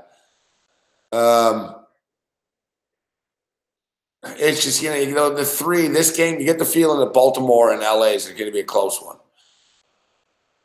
And then this next one, you know, the Eagle game, that's the perplexing one. You know, the Bears are a better team than the Eagles are this year, but now it's the playoffs. You're talking about the defending Super Bowl champions. You got to, you know, basically you're going to have like 20 dudes in this game tomorrow, 30 guys that won a Super Bowl less than a calendar year ago. Like, when, you know, I'm telling you, like, it's a big difference. Like, when they're in the room before tomorrow the game and shit, like the Bear players, some of them, like, they've never been in this situation. No, it doesn't mean they're going to fucking choke because of that, right? I mean, it's just a football game, but it's just different. Like, the Eagles are going to feel real good tomorrow, like, coming on the field. They're going to feel confident. They're playing with house money at this point in time. They were left for dead like a month ago. You know, they're playing with house money now. Nick Foles just somehow makes this team better.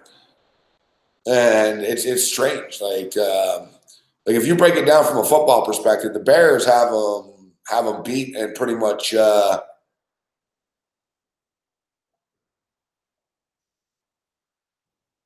Bears have them beat. You know, the Eagles' ground game, they don't really have one. The Eagles' secondary struggles.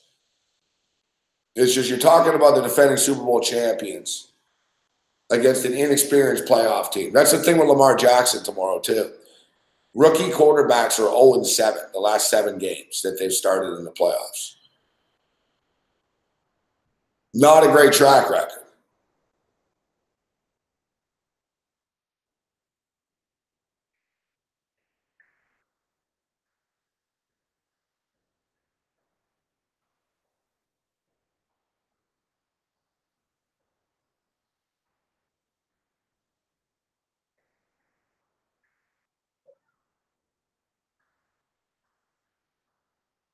Yeah, 0-7, Ryan C. Good to see you, Ryan C. 0-7. What up, Chicago Bear Dave? Fired up for the game?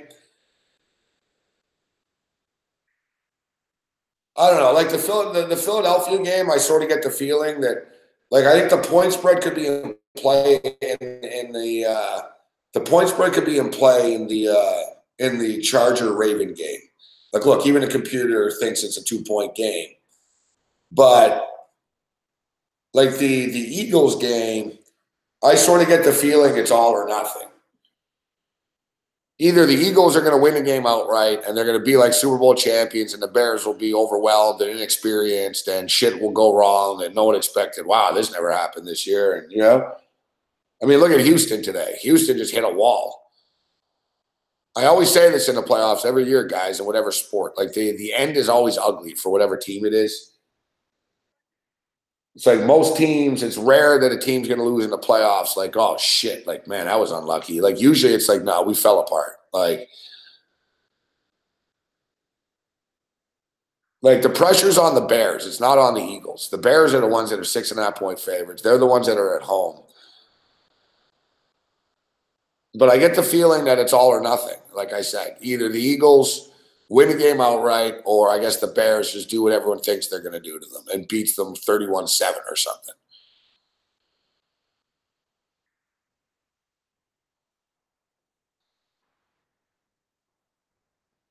I don't know if it's good or bad, Chicago. Listen, Bear Dave, I've been wrong about the Bears a lot this year as far as point spreads are concerned. Like,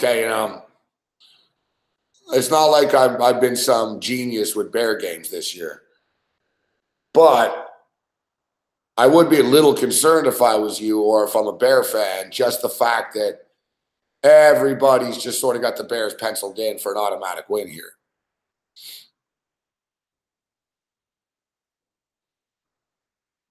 Like, we spoke to a lot of handicappers this week, a lot of guests, a lot of different people, and pretty much everybody thinks that the Bears are going to beat them easily. But I remember a lot of people also thought that the Rams were going to beat Nick Foles and the Eagles easily.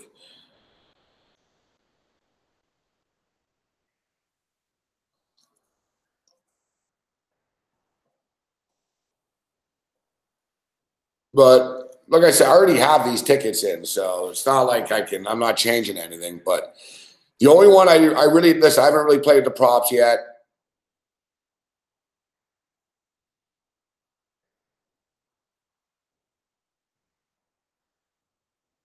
I'm in. I look. I like the Chargers plus the points. I like the Chargers on a teaser. I think the Chargers Raven game goes over the number. So I'm going in I'm going in big on that in the morning, and the late game I think it'll go over. So I'll sprinkle. I'm not going to go massive on the Eagle game. I like the Charger game better. Like I said, I don't know. The Eagle game's weird. Like I said, I think the Eagles are either going to win or they're going to get fucked up.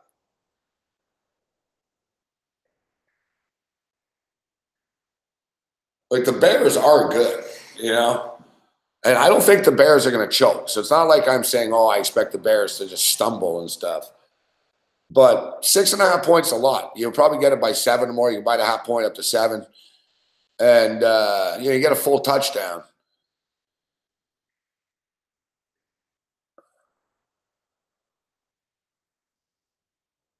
All right, that's not bad if Bradshaw likes the Eagles.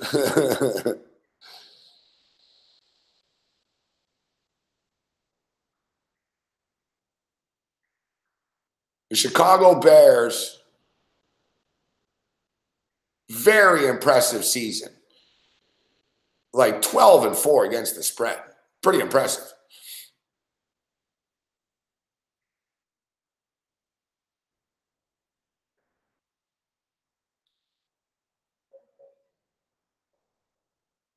Seven and 1 at home, straight up. 7-1 against the spread at home. This is why they're 6.5 point favorites. We have there's a lot of storylines in this game too. Like I said, the coaches know each other very well. The coaches are good friends. They both were in Kansas City together. Alshon Jeffrey, of course, is a former Chicago Bear.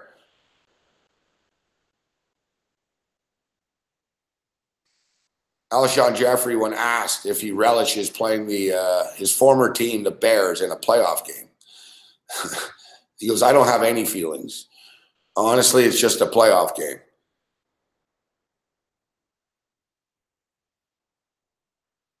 We're playing the Bears, but if we're playing anybody else, I'd still want to play this game. It's a playoff game, and I'm excited to be in the playoffs. He played 5 years for the Bears, 2012 to 2016. Meanwhile, of course, Trey Burton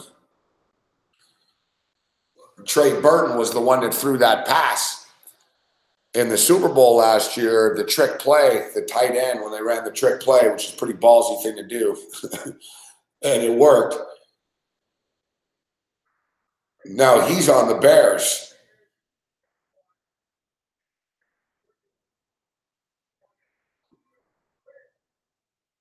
So yeah, there's a little bit of so there's going to be a lot of people that know like they know each other. These teams, they're going to know each other. Like Trey Burton,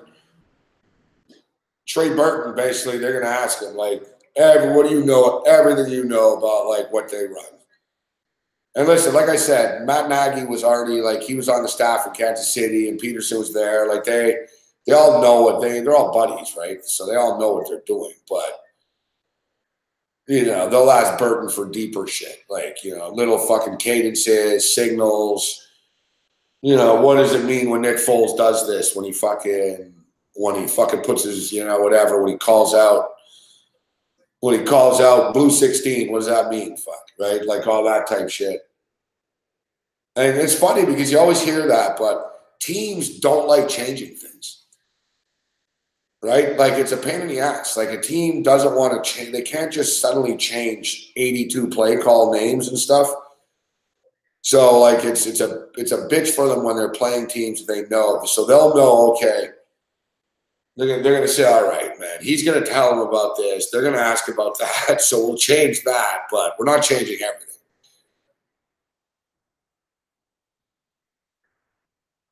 That's the thing, like with Seattle tonight, that they should be frustrated about. It's like it's not like Dallas. It's not like Dallas like really do anything creative. Like, look, I'm sitting here, I'm hungover, fuck, and even me, I'm watching, and I'm like, all right, fuck, they're gonna do this. Like, they run the same things. It's weird. They put Dak Prescott in weird spots. Like, it's like 2nd and 7 or something, and they have an empty backfield. It's like, man, well, they're throwing the ball here, right? And then when they put Elliott in, they're running the ball. Like it's Dallas have these just they're so locked in on their tendencies. Except Seattle, evidently, it's funny because Seattle played them earlier this year. I was surprised. Seattle didn't play well. Like their play calling was bad on offense, but they didn't have enough urgency.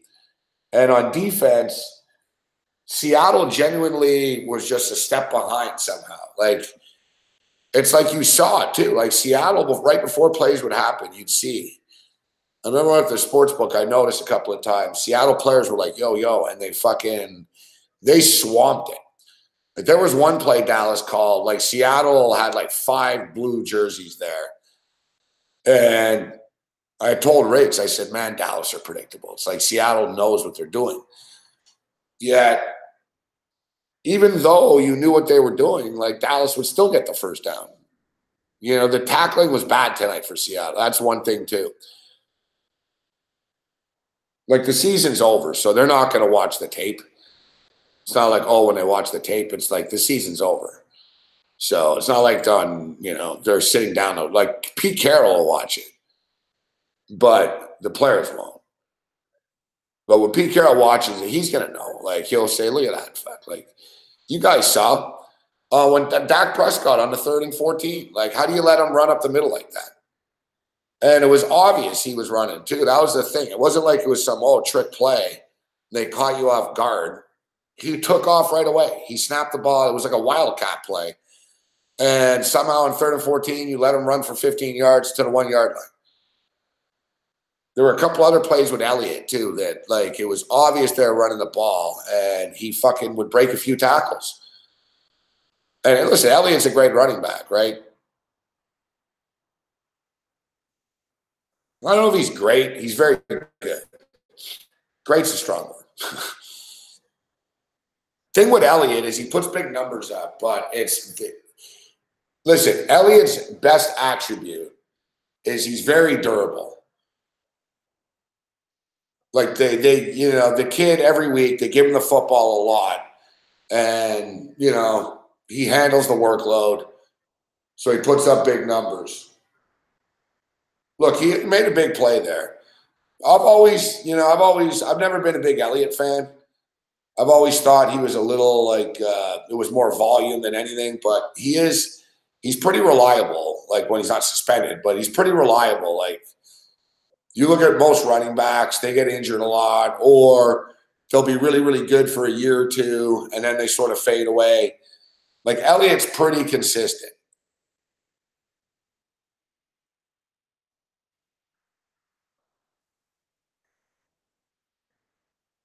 So we're talking about the Bears here. Bears, very impressive. Great year, 12-4 straight up, 12-4 against the spread, 7-1 straight up at home, 7-1 against the spread at home.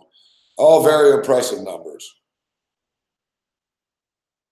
Meanwhile, the Philadelphia Eagles, 9-7 straight up, 7-9 against the spread.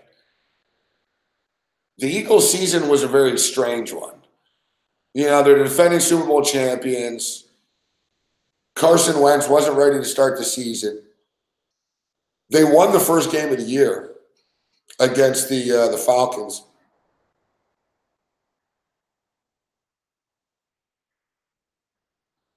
And then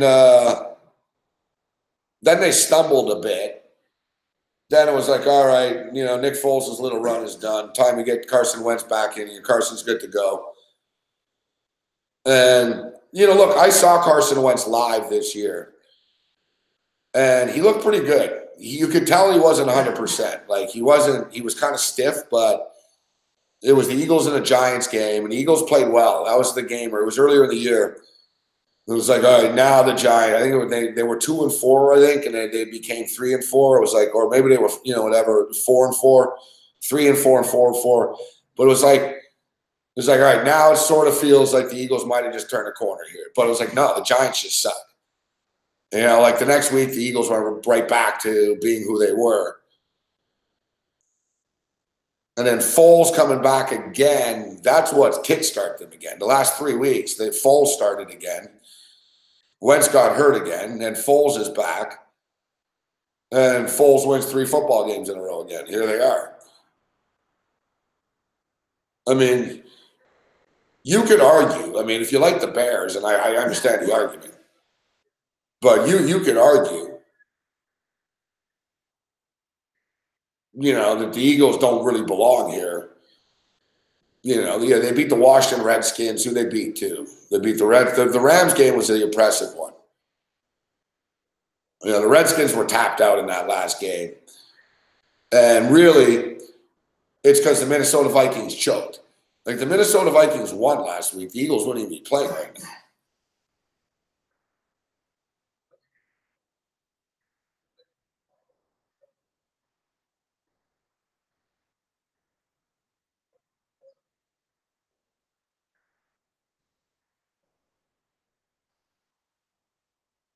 So, listen, I got to lean to the Eagles, but that's more just as a contrarian. And look, I like all the underdogs. You know, I was on the Colts, I was on the Seahawks, I'm on the Chargers, so I'm not going to, I'm not going to not take that dog. Look, I have them here at plus 13.5. So basically, if I can get through the first leg of this teaser that I have, over 34.5 in the Baltimore Charger game. And then I'll have the Eagles at plus 13.5 in this teaser.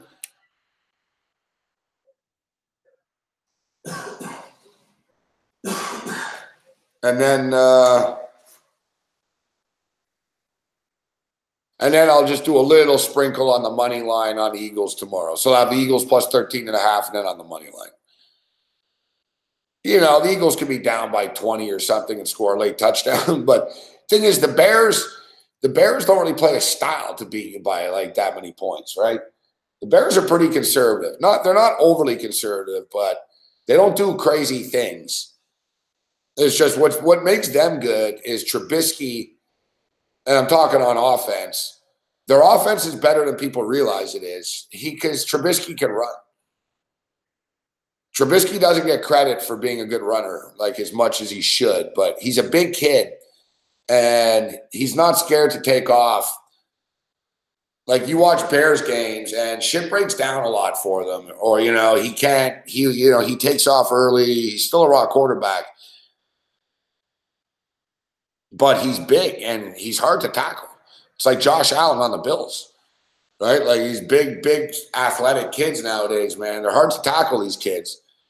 You'll see, like, Trubisky's a load to take down. It takes a couple of dudes and shit.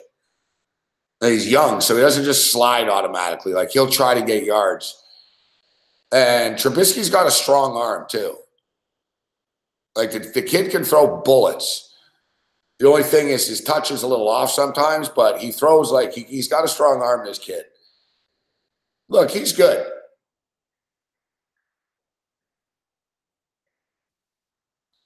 He's not great.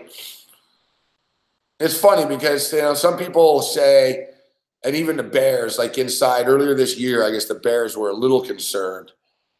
There were grumblings just that, you know, they were thinking, you know, I don't know, there might be a ceiling with this guy. He's not picking some shit up here that we want him to learn. And then I don't know what game it was. If you remember earlier this year, there was a game where he threw like 7 touchdowns or something. Or he threw for 5 or 6 touchdowns. He ran for 1 or 2. So it was an over-the-top game. It was just one of those crazy stat monster games. And his confidence took off after that. And the team's confidence in him. But if you'll notice, like when Trubisky throws the ball, it's very quick, which is smart. Like it's good coaching staff. Like I don't understand that. Like some coaches, like your quarterback's young, or your team does this. So why do you make them do it over and over again? Oh yeah, Tampa. Thanks, Nick.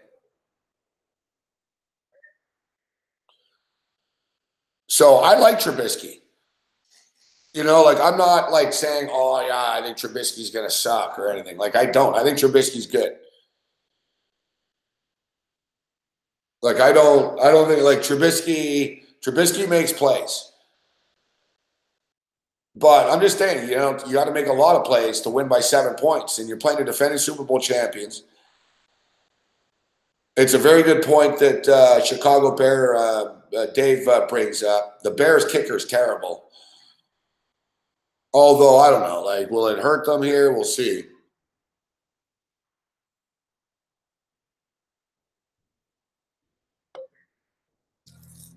Look, Parkey could make kicks, but he couldn't miss, right? But they're going to know that going in here. And I don't expect them, I don't think they're going to be asking them to kick 52-yarders.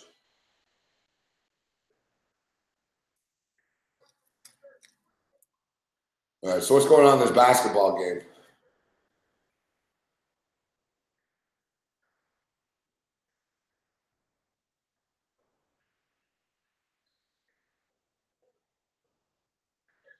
It is 51-40. It's actually not bad, I think. Let me check what the end game is now.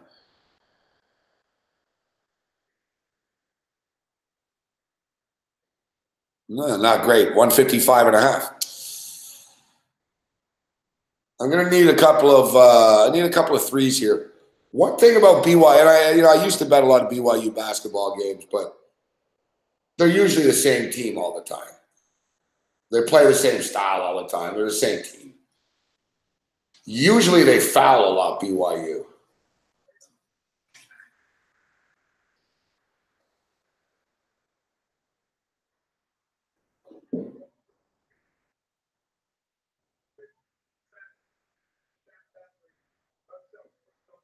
Yeah, see, like BYU already have 4 fouls.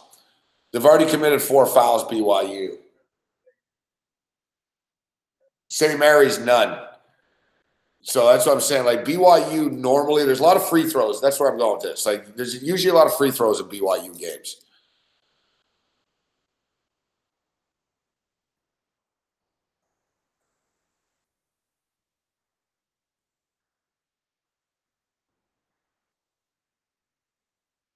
Nice.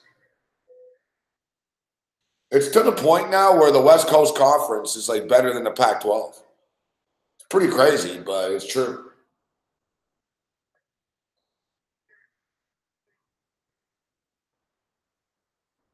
Like the West Coast Conference is one conference that I've watched a lot. You guys too, like, you know, all of us being late night degenerate players. And,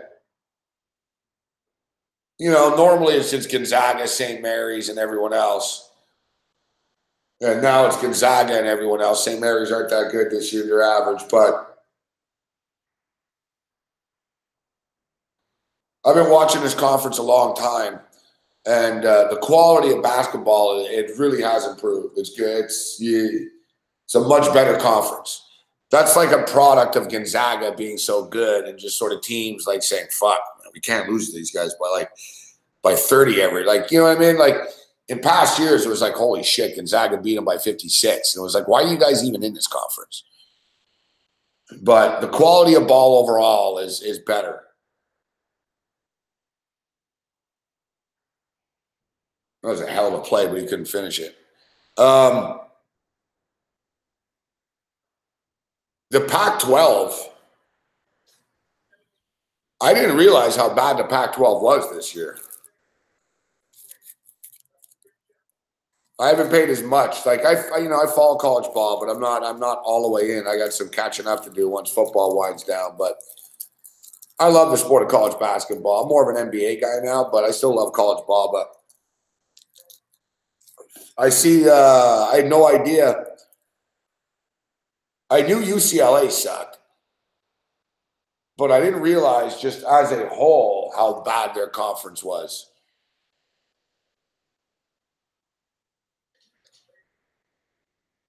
And football, too, they struggled. They did better in the bowls this year, at least. But I was reading this thing. I've read a lot about the Pac-12 recently last week, and I was reading about the Pac-12 in the business section, actually. The Pac-12 is going private. It's actually like they're going to sell shares in the Pac-12, but not publicly traded or anything, but like private equity, like people. So basically for $500 million, that's what they want. You get 10%. So basically, they're valuing their conference at fucking $5 billion, essentially.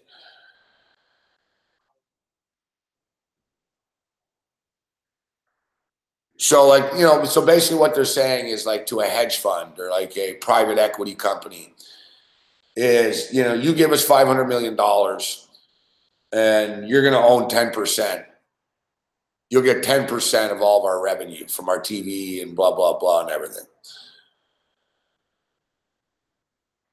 Like basically the Pac-12 needs money. No, they're not broke, but it's like they're lagging. This is why. Like if it's funny, we talked a lot about it. Like what's going on with the Pac-12? Like how come they don't win this? How come that? And I was reading, it was basically like they don't have money. The commissioner, their TV deal, they screwed up. They screwed up the Pac-12 network. You know, it's funny, like Notre Dame did the deal and the SEC has a network. And even the SEC network's modest, but it does well. But all these other conferences and shit, it was stupid. And they screwed themselves. You know what I mean? Like the Mountain West used to be on ESPN. Like San Diego State and UNLV and Boise and fucking Colorado State. And BYU were there before, and it was good. It was a good conference. Like they were sending teams to the tournament. It was competitive basketball. It was on ESPN. Like it was good basketball. Except the Mountain West were on crack. They wanted to start their own Mountain West network. And they did. It was a disaster. And they signed, and because there's no reach for it. You're in a weird geographical part of the Mountain West. So the rest of the country is not going to be watching your games. Like no one cares about Colorado State at 1 in the morning. Unless on ESPN. Like they're not going to go out of their way to watch it. You need to put look, good examples here. The West Coast Conference. They're on ESPN right now. Like they're on right now in every bar in America. Like right now, like every sports book, every like sports bar, Buffalo Wild Wings. People are seeing, oh, fuck, St. Mary's, BYU's name. You know what I mean? It's like, it's high profile.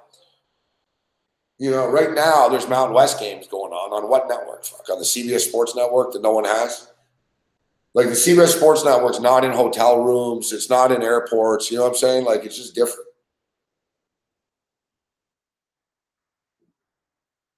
The Big Ten did it successfully. They're the only ones. The Big Ten networks is success. But the Big Ten network's owned by Fox. So then, you know, Fox knows what they're doing. Fuck, the 3 ball's just not falling for BYU now. 3 ball doesn't fall for St. Mary's. I like the pace, but the shots aren't going in.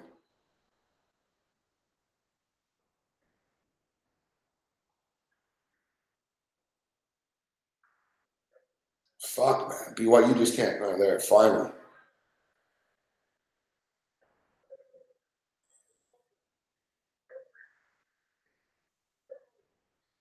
Yeah, so exactly, like,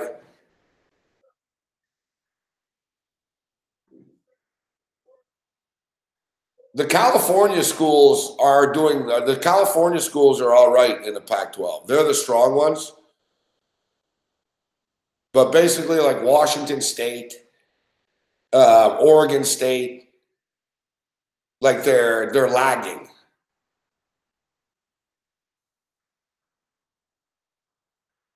Like Oregon State's facilities kind of suck. You know what I mean? Washington State's in Pullman. Like they're not capitalizing. Like the football team's good, but they don't sell tickets in bowl games. They don't travel. Like geographically, they're too far out there. So that's the whole thing too with the Pac-12. They have sort of a geographical problem. Listen, Lee, I can go on and on. From a business standpoint, it was an interesting article. It was like in the Wall Street Journal or something. And it showed their revenues. But basically the Pac-12, and this is on this Larry Scott guy, like the commissioner, you know, because Pac-12 is a good brand, right? But they screwed up. They screwed up like a cable deal. They messed up the Pac-12 network.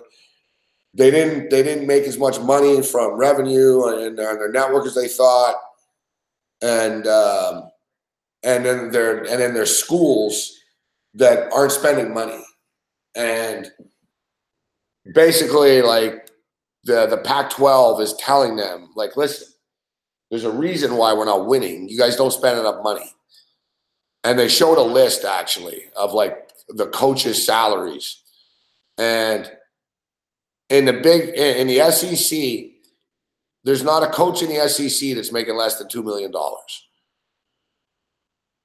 And they were showing like the Big Ten, and the Big Ten coaches, like we're all making, you know, big money, like 1.8. College basketball is not like college football. They don't make as much. The college basketball coaches are making like fucking $12 million a year and shit. I think Krzyzewski gets like 7, 6, 5 or 6. Maybe it's 7 in that range, 6.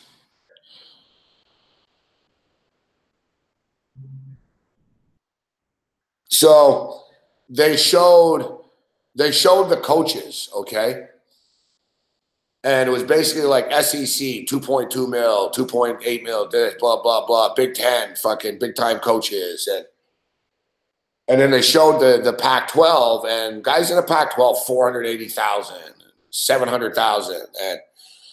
And basically they were saying that, listen, you get what you pay for. In college sports, that we all know it. That's what it comes down to. Like Alabama are great, and the state of Alabama have great players, but Alabama win because of Nick Saban. And Nick Saban wins because he also pays his assistant coaches crazy money.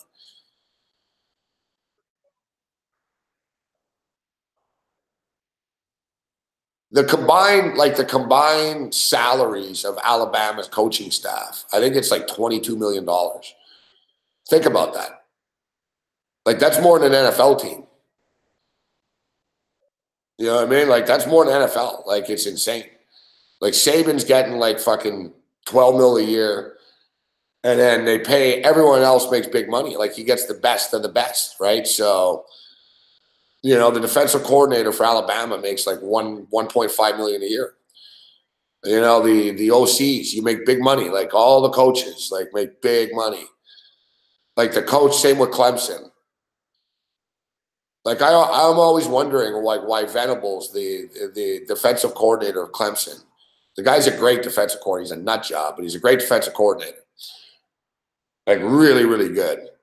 And like, he gets people, he doesn't even interview for job offers. And I'm like, I brought it up. I'm like, why the fuck doesn't Venables like just leave and fucking become a head coach? Like, why does he just want to be the defensive coordinator of Clemson? It's like someone told me, they're like, they pay him $4 million a year. I was like, all right. It's like, yeah, I guess so. You're making $4 million a year, and you know, like, you know, he makes big money. Like, Dabo Sweeney sort of like knows, I need this guy. Like, I'm paying him big money. Like, he told the school, like, NFL coaches, you can't do that in the NFL. Like, Sean Payton's the highest paid coach in the NFL. And he makes like 7 million, 7 and 8 million. He makes 8, Belichick makes 7. And it's not like Sean Payton can now go to the Saints and say, oh yeah, you need to pay the fucking defensive back coach $1.8 million a year. They're gonna laugh at him. They're gonna say, dude, we pay you $8 million a year. We're paying him $400,000. Fuck. You know, like, you're the one that got all the money, dude. But in college, these coaches can just go and, you know. So basically what it is, so the Pac-12 needs money. So, like, basically, like, the schools are saying, we don't have enough money to fucking pay these people. So they're selling like shares to, not publicly, but privately, like on Wall Street. And they have a lot of people that are interested. So the Pac-12 is going to get an influx of money, like $500 million to spread around between their teams. But it's sort of like they're telling the schools, you have to spend this on sports. Like, you know what I mean? It's not like you can't get to keep this money. Like, you know, you're all going to get fucking, you know, I think it was $38 million a school. It was like, we're giving you $38 million, build facilities, hire coaches, like fucking, because we're getting embarrassed nationally. Like, they had like a crisis meeting the other day because it's all started because, dude, the West Coast Conference like kicked the shit out of the fucking Pac-12. The Pac-12 lost in like 30 games to out-of-conference teams. They lost like by 20 or more points in 22 of them or something. Like, they got smoked. Like, by everyone in the Pac-12 got smoked by everyone. It hasn't been a great football run for the last couple of years for the Pac-12. People are starting to look at the commissioner right now like they do. It was an interesting read, actually, from a business perspective. And it showed, if you guys remember the SEC about 4 years ago, whatever it was, I'm always bad with years. It was about 4 or 5 years ago. Remember the SEC, their basketball conference wasn't very good. You know, they had Kentucky would win a national championship, but everyone else was terrible. The SEC tournament was a joke. You know what I mean? It was basically like Tennessee, maybe Georgia. You know what I mean? Like, for the SEC's reputation, they didn't like it. Like, the SEC commissioner was embarrassed. And I was reading, it was in this article, they talked to them. And basically, it was the same thing. He admitted, he goes, yeah. He goes, it was an embarrassment. We only had fucking 2 teams in the NCAA tournament. And he said, we need to realize what we were doing wrong. And he goes, I didn't know what we were doing wrong. He goes, you know, we were kind of a football conference, but he said, we'd always been better than this at basketball. So it's pretty crazy. They fucking hired, the SEC hired for $2 million. They hired the former commissioner, Mike Tranzisi. Remember that guy? He was the commissioner of the Big East. And that guy was sort of known as like a genius in college basketball. He built the Big East into a big TV power and shit, right? And in the old days. And basically, the SEC hired the guy. Like, they, you know what I mean? They weren't like, They weren't like, oh, we're not going to listen to some guy from the East Coast tell us what to do. They were like, no, tell us what to do. They were like, so they brought the guy in and they said, why aren't we doing better at basketball? Like, what's going on here? And basically he told them, you guys have shitty schedules. You guys don't play any big games early in the year. And this way you're not getting in the tournament because your IPA rankings suck. He goes, your teams aren't as good as they should be because you play bad competition all the time. And you guys rack up wins against these patsies, but you're not really getting better. And they did a complete overhaul. Like the SEC commissioner told everyone in the SEC, don't be pussies. Play in these tournament games. Like fucking, you know what I mean? You're not going to get in the NCAA tournament if we don't play tougher competition. And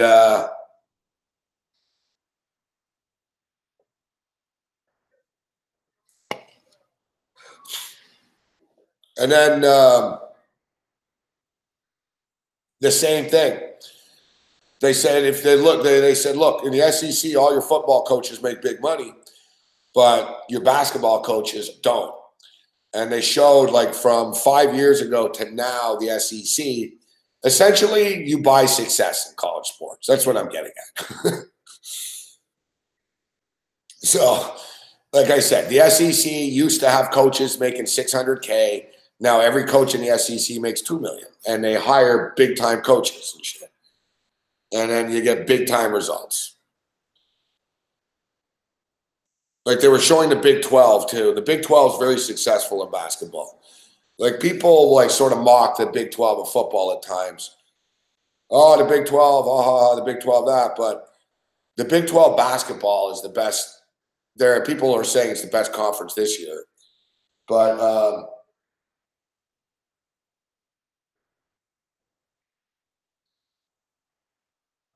like the Big 12, same thing. They showed the salaries of the coaches in the Big 12 from Bill Self and Shaka Smart and all the Weber and all the guys. And long story short, like I said, you get what you pay for in college basketball.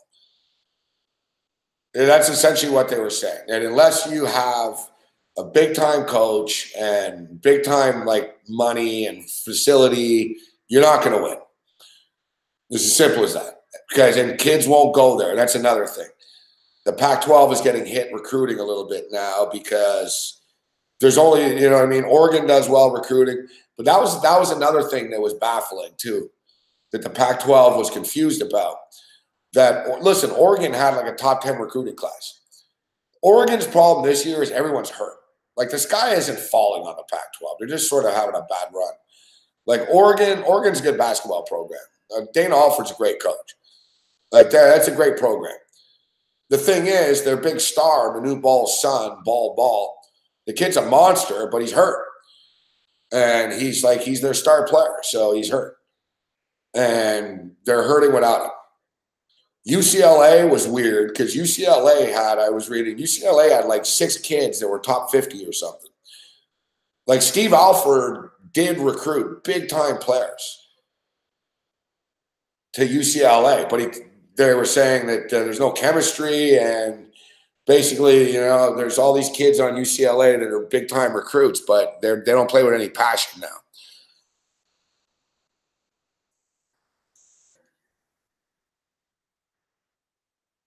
That's Kentucky's problem now.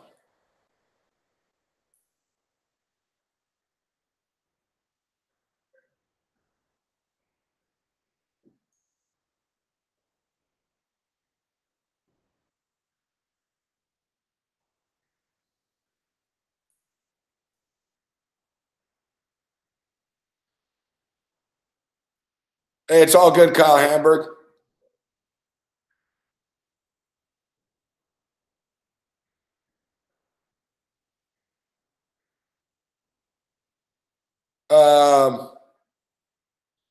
Clam Chowder, though, asked me tonight. He goes, how come Kyle didn't come? I said, Kyle had some personal business that he had to attend to. He couldn't come.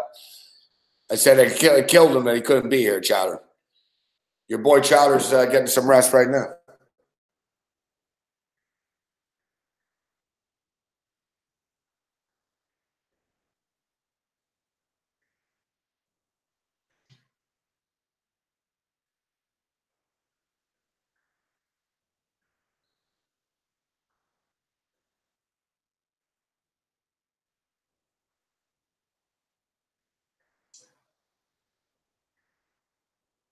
Should be able to, you know, the total might have could have been able to get there, but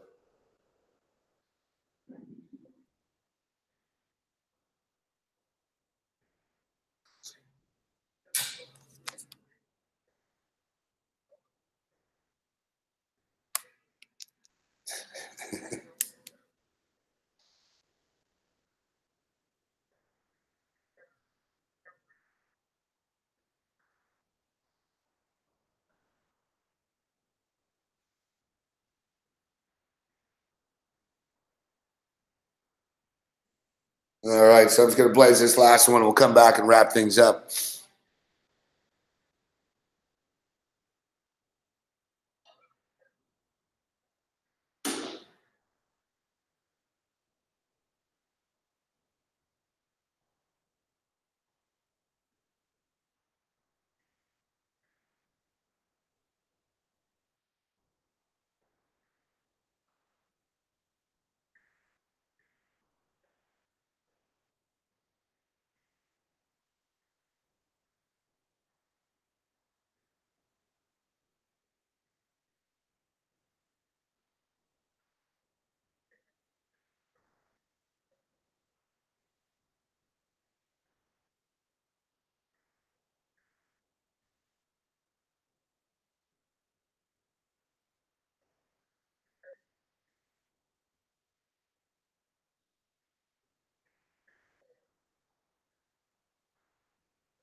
All right. So we appreciate everyone joining us here this evening.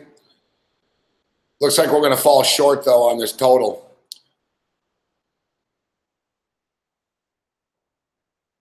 $78.56. They're at 132.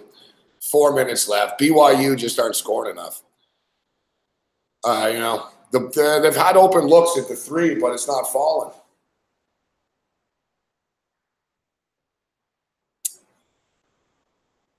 You know, like St. Mary's did their part. They scored 78. I thought BYU could keep pace a bit more than this. Like right now, like, you know, it should be like 78, 70 or something like that. You know, we can get there. But like I said, BYU, they're a 3-ball shooting team, and they always screw me, BYU. There's like one kid. I think it's the kid with the red hair. I don't know. They're all white kids, but for the most part. But BYU, they've got one dude that if he's not hitting threes, they're screwed. I saw them play earlier this year, and I've seen him play a few times. One game he didn't miss, and they said, oh yeah, when he hits 6 threes, they fucking whatever, 6 or more, 5 threes, whatever. They were saying how this kid's like a 40% shooter, but blah blah blah. And tonight I'm watching him, and there's a few times he's been open, and he takes the shot. There was two shots the kid took. It fucking like it was in and just rimmed out.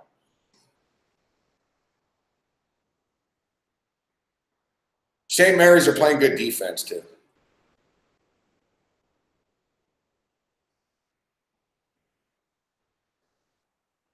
Yeah, don't worry, Kyle. There'll be future events down the road, if not even in Toronto. I like to get to Vegas again. I like to get out to Vegas again. It's been it's a little bit of a busy run for me. You know, I was in Vancouver. We had the, partying last week, big party last night. I'm going to take it easy for a couple of weeks now. I say that Cam wants to go to the sports book on Monday night, but we'll see. National championship game. I'll probably do it here. Maybe we'll have Cam come by here or something. I don't know. We'll figure it out. But, yeah, I'd like to get out to Vegas at some point, maybe in the wintertime, or March Madness or something. Yeah, March Madness, that's the one. March Madness. No, I don't know. Like, it's funny. I saw a guy that was in Costa Rica today that we met from SBR. I remember the guy. It was a black guy, a teacher. Nice guy, fuck. He saw me. He's like, hey, man. And I just thought he was a dude from the book. I was like, hey, I recognize his face, but I thought he was this guy from the book. I'm like, hey, what's up, man? And he goes, man, that was crazy that night in Costa Rica. And he started asking me about the fucking IFBC last time in Vegas. He goes, I couldn't come this time. And I was like, oh, yeah, you're the teacher dude from Jersey. I was like, what's up? Fucking. He didn't even know I'm not on SBR right now. He goes, oh, you're going to be at the next one. I was like, no. He said, no, I'm not with them, no. But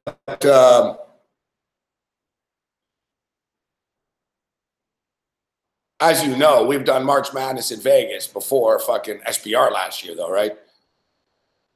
Me and Cam have done a few March Madnesses in Vegas, so quite a few over the years. Cam, that's the weekend Cam likes going to Vegas for March Madness.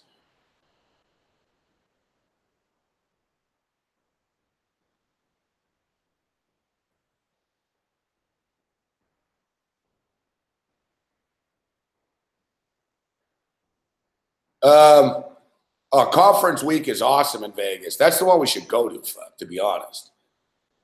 Because you have all the games and shit, but there's something cool about March Madness. Like, even though I'm older now and shit, and I'm not as like, I don't like sitting in casinos all day, all the time, but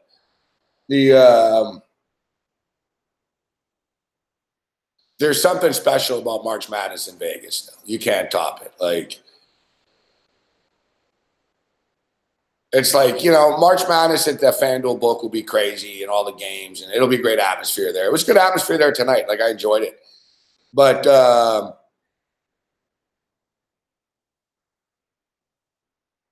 it's cool in Vegas because there's multiple casinos and parties everywhere and games all day. They end earlier. They start early. It's a good bender. You know what I mean?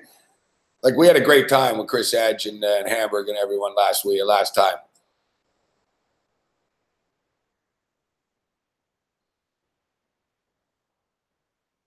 Yeah, we had a great time.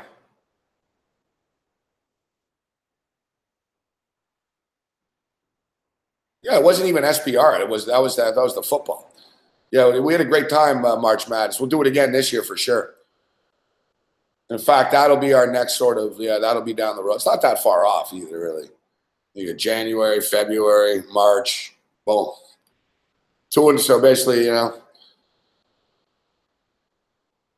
3 months. 3 months from now, March Madness will be here.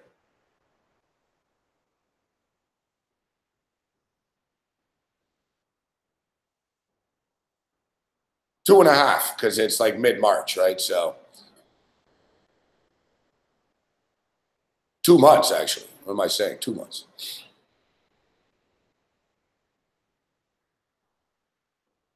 $10 weeks.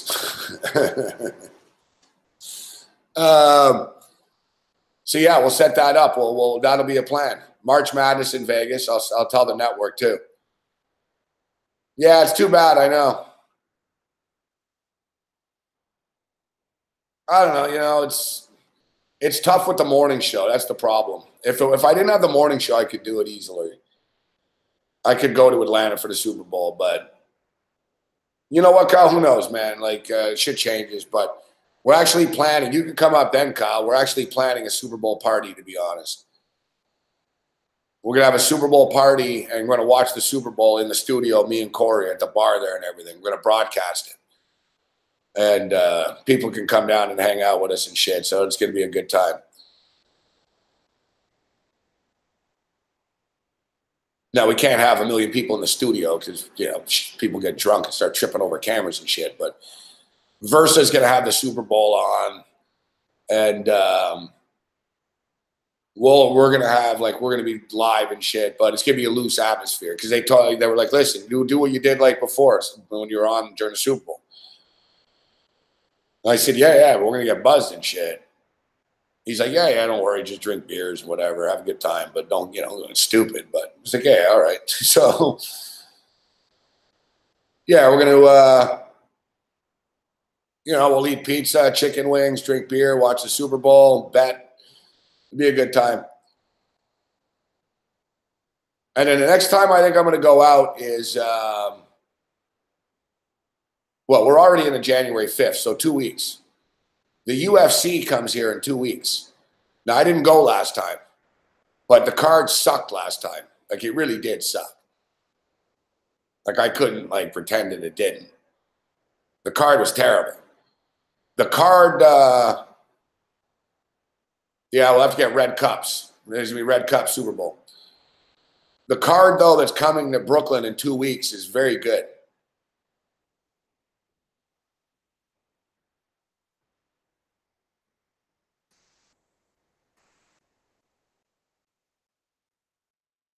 The card that's coming in 2 weeks is very good.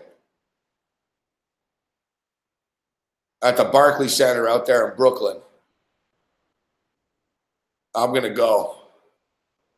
It's the first, it's a fight night. It's the first card on ESPN. So it's like the ESPN debut. So they made it a good card. You've got Henry Cejudo and TJ Dillashaw as the main event.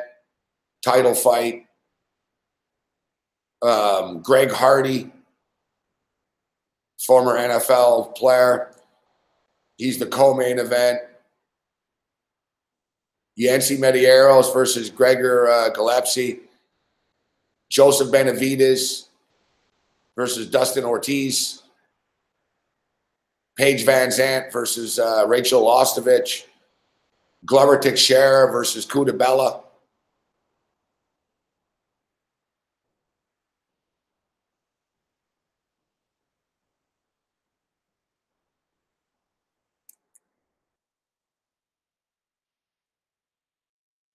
I said, it's not like UFC 100 or anything, but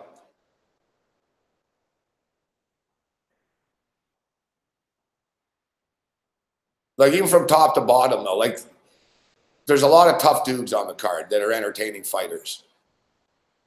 It's a very Brooklyn, like they put like a lot of brawlers here, you know? Like the first fight of the night, Dennis Bermudez is fighting. He's actually a local dude. He's fucking tough. Bermudez is always in fun fights. John Lineker is always in fun fights. He's the second fight of the night. Joseph Benavidez versus Dustin Ortiz is a cool fight.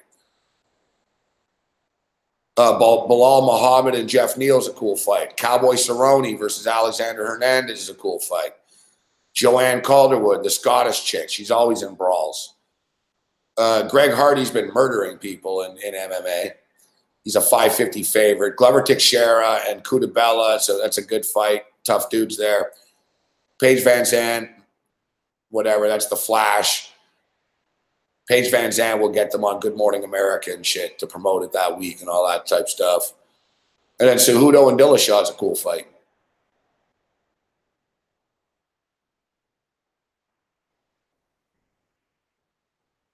So that's 2 Saturdays from now in Brooklyn. How much tickets are for that?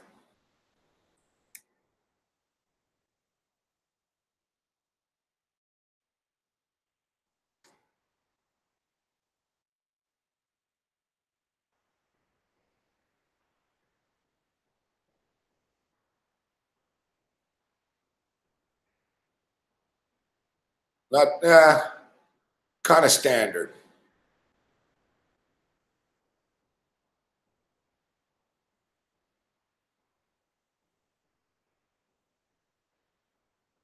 You know, like Upper Deck is $92 on StubHub right now, 118. But you're actually in the center. Like, that's not a bad place to be, actually. You can get pretty decent seats for $125 in the mid-level, sort of in the club section there. 110, yeah. Lower bowl's like 300, 288, 150 for the side or in the corner, 191. Yeah, you know what? I'm gonna sit. I'll go for the mid-tier one, not the Upper Deck, but like the sort of the mid-row club range. Is the Barclays Center is not that big, and it really is an arena. Wherever you are, you have a good sight line. It's a cool arena. It's gonna be wicked for fights. Like the lighting in there and shit's made for fighting. It's gonna be cool. So yeah, we're definitely going to go to that in 2 weeks.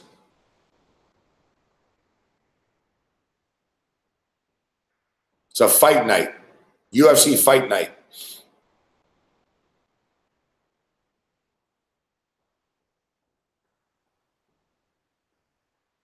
It's going to be an interesting crowd. UFC in Brooklyn on a Saturday night.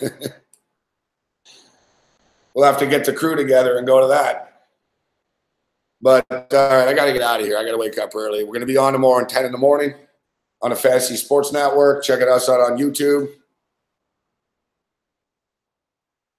There's only 2 games to talk about, so I'll have more time to get into the bets and shit. I know it's a lot of fantasy and blah, blah, calls and shit, but as I stated, I'll post picks for you tomorrow, but I'm on the Chargers. I got the Chargers +3.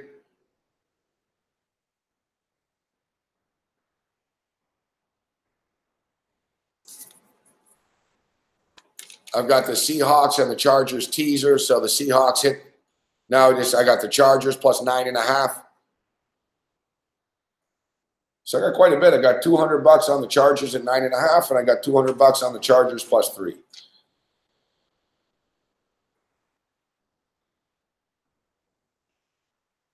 I've got the over on a teaser, over 34.5 in the Chargers and the Ravens game, and the Philadelphia Eagles +13.5.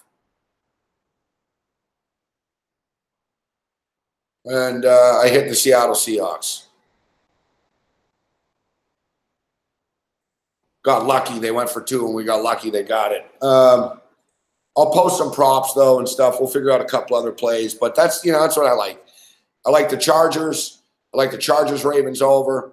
And I like the Eagles game to go over as well. Eagles-Bears to creep over the number. And I like the Eagles in a surprise. Hang around. But we'll see you in the morning. Thanks for tuning in, everyone. Didn't think we'd give you 2 hours, 2.5 hours. You can't stop us. You just hope to contain us. Other than that, you're on your own. Later. See you later, Chatter. Chatter will be with us tomorrow on TV for one last time. So, he's pretty serious about this retirement. Like he said, I said, well, what about our 20th anniversary or something? And he said, oh, yeah, I'll come, 20-year anniversary. But he said he's retiring from traveling. This is it. Like, he's done it all. Like, now it's New York, Vancouver. You know what I mean? There's no other. He's already been to Vegas before. He doesn't love Vegas. So he basically said he's shutting it down and he's not traveling anymore. Yeah. So he said if we come to Montreal, he'll show up.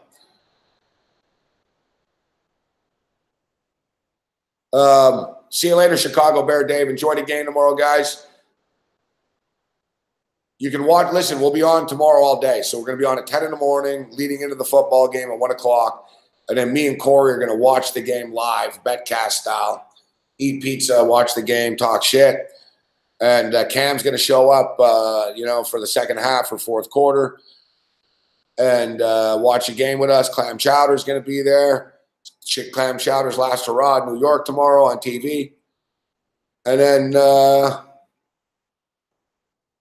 then Cam's going to watch the 4 o'clock game with Galena and the crew, George Kurtz and everyone.